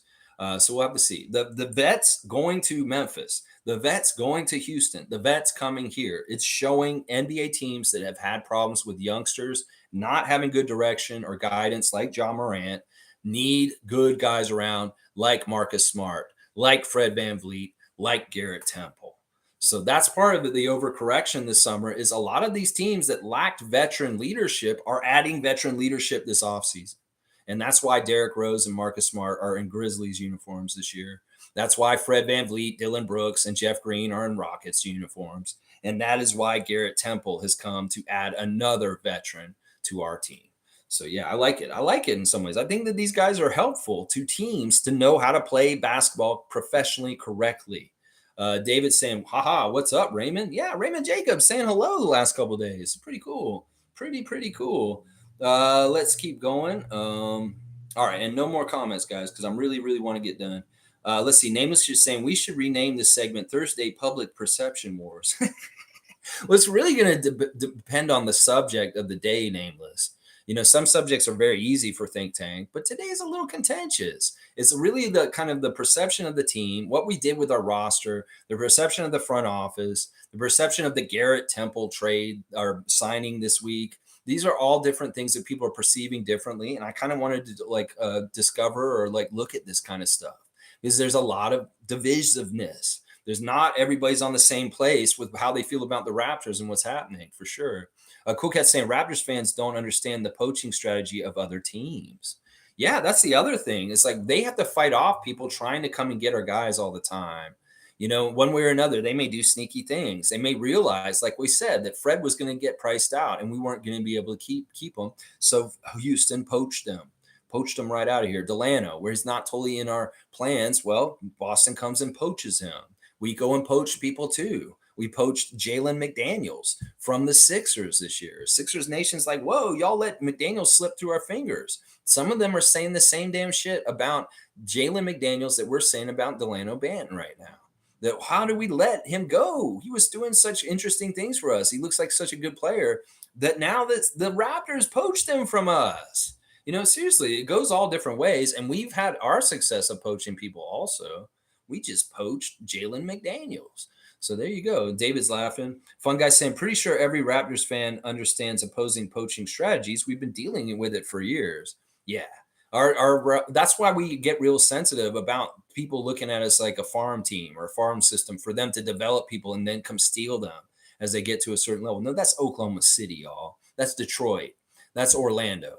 That's not us. That's part of the reason why we'd rather keep a veteran makeup around our team because a vet team's more likely to win. And if you have an overwhelmingly young team, they're not going to go anywhere. People can rank the Thunder so high this year, but I don't believe in them. They just don't have the right kind of things about them to put them in a higher echelon of winning. It's because they're inexperienced and they're young, and they're always going to be with that over-ending youngness coming in all the time. They got to teach the next crop of rookies how to play the game right. And it's overwhelmingly over and over again, just a farm team. And then they get to a certain age, they can't pay them all, and then they leave. It happened the same way with Oklahoma City before with Serge, James Harden, Russell Westbrook, and Kevin Durant. They had that great bumper core of amazing talent coming up. Well, what happened with that with the Thunder? Why does anybody think that what's happening with them right now will be any different than having Westbrook, Harden, and Durant? They will move those guys eventually, and they will all go to other places. Giddey, SGA, Lou Dort, Jalen Williams. They'll keep Chet. Watch. They'll keep Chet, and then all the rest of the best ones will go somewhere else. Watch. And they won't see in the fruition in Oklahoma City. So why would you want to be a team like that? That's not going to get anywhere. Just spin your wheels with young people. Get the vets. Get a higher place and have the mix of vets and young, and then you can be more like what we're trying to do here in Toronto. And that'll give you a chance to win. That'll actually give you a chance. Let's see. Raymond Jacobs saying that David was here at the start. Got to hear Lex lay some smackdown on Nameless, laughing my ass off. FYI, Nameless, I was here before you, just not commenting. Booyah. Yeah, Raymond's been an original since the beginning. He just has not been commenting as much as he used to. He used to comment a lot last year. And he's been more quiet and more observing and kind of jumping in here and there. But he is around. We know that Raymond's around. And that's just how it is. And David's saying, stop. Thank you. You got the cutoff. Thank you, Isaac. Thank you, David. Don't cut Doughton. I'm with you. Name was saying, now, Raymond, remember what Lex said. It's not a competition. That's right. That's right. I do remember my day ones, but I have to remember my Italiano teacher also. Let's see. David's saying, but it really is, though. See, David wants to make everything a competition. Everything. Trust me. David is like that. Raymond's saying, winner, winner, chicken dinner. Who's got that Vince Carter bobblehead? That's right. Nameless is saying, till I die, bro. All right. Let me finish these up real quick. Randolph Phillips is here. He got in still in time. Good morning, beloved Raptor Freaks, most informative gang. What a joy to be sharing this day with all of you amazing, knowledgeable people. I bring you blessings to help you through this day. There you go. See, he's just saying everybody here's knowledgeable. We have differing opinions. We may not all see eye to eye, but we are all knowledgeable, respectful, nice people. And I appreciate all of you for it. Nameless, David, Raymond, Fun Guy, Randolph. Blessings to you all. I love you all. Cool Cat, Monique, everybody. That's right. Cool Cat saying the team are going back to Vancouver for camp. That's good. It's better when they're out west like that. It just seems like the normal thing for them to do. In some ways, they got to rev up their time machine to go back in time. When they go over to Vancouver, then they fly back through the time zones. And I always feel like that's something that helps them. It's like, okay, start on the West Coast and then fly back. It's like a strategy to get them kind of like, I don't know. For some reason, I figured it out that actually kind of does help them when they do camp out in Vancouver. It's good for them to have touch base on that side of the coast too, with the Raptors Nation out there, like Tom Duke, Joseph Starks, and Shane Waters, for sure, for sure. David's saying, when is it the public allowed? I want to go if I can. The camp in Vancouver does usually have an open practice. Tom Duke went to it last year. Remember, he went and was on the spot, and he got a good picture with Scotty when he was there at that. And he yelled Raptors freak at Scotty. He's like, whoa, it's Tom Dukey. Yeah. Isaac saying, is this the place for Tuesday trivia? Sorry, I'm late. The competition is high, like on Tuesday, that's for sure. Cowboy saying, good morning, Lex and Raptor Freaks. Man, good to see Bradley comes in right at the end. Isaac's got the stop. And later, hope everyone has a blessed day. Enjoy the sunshine. Fist. Bam. Thank you, Bradley. All right, y'all, let's wrap it up real quick. Whatever you think, whatever you're going to say about the Raptors, make it positive. There's no reason to be negative right now. We have no evidence of how they're going to do this year. Let's go see what happens. Let's think the best, and let's just put the positive vibes out there. That is my spreadsheet. If you want to go look at the 21-man Raptors roster as it is, I've color-coded it to people that I feel like are going to be fine. The green is good. They're going to be on the team. Yellow is kind of and then orange is like got an outside shot, but probably going to be cut. So if you want to go look at that, I did my Raptors Instagram check. Just real quick, Shaden Sharp at the Trailblazers at the Blue Jays game yesterday. This is very interesting because Sharp is not on Team Canada, but he could be one of the guys that came to the practice to watch, just like Leonard Miller. And this may indicate that Shaden Sharp has a strong affinity to possibly play for Team Canada very soon. I think the timing of him being in Toronto at the Blue Jays game and also Team Canada is practicing this week and him possibly being around the OVO Center with Team Canada also speaks to the possibilities that Shaden Sharp may be in the plans for Team Canada in the future. He is not officially on the team right now, but him being in Toronto right now and at the Blue Jays game speaks a lot. Let's just put it that way. And then, yeah, that's best. That's it. I don't have anything else to say. All right, y'all. Thanks for watching me today. Y'all have a great Thursday. We'll be back for a Friday freak out tomorrow. And on Saturday, we're going to do another Saturday Share the Love Club. Leo Routens this week. So we're going to celebrate Leo Routens. His dog died last week. And I just want to share some love for Leo in his mourning of his dog and just to talk about what a great person Leo Routens has been for the Raptors in his existence. So Saturday Share the Love Club, Leo Routens. And tomorrow, Friday Freak Out, we'll figure out what we're freaking out about. Y'all, thanks once again. If whether we agree or not, this is a great place to just commit and talk about it and talk it out and get different opinions and viewpoints out there. We have very good, loyal people for different people on this team, and I appreciate that. We want to support and love the Raptors Well, you got to support and love them and stop hating on them and dissing them and insulting them, because that's the opposite. And that's not really what a fan does, is it? No, it's not. All right, y'all. Thanks for watching, and let's go Raptors. Yeah. Woo.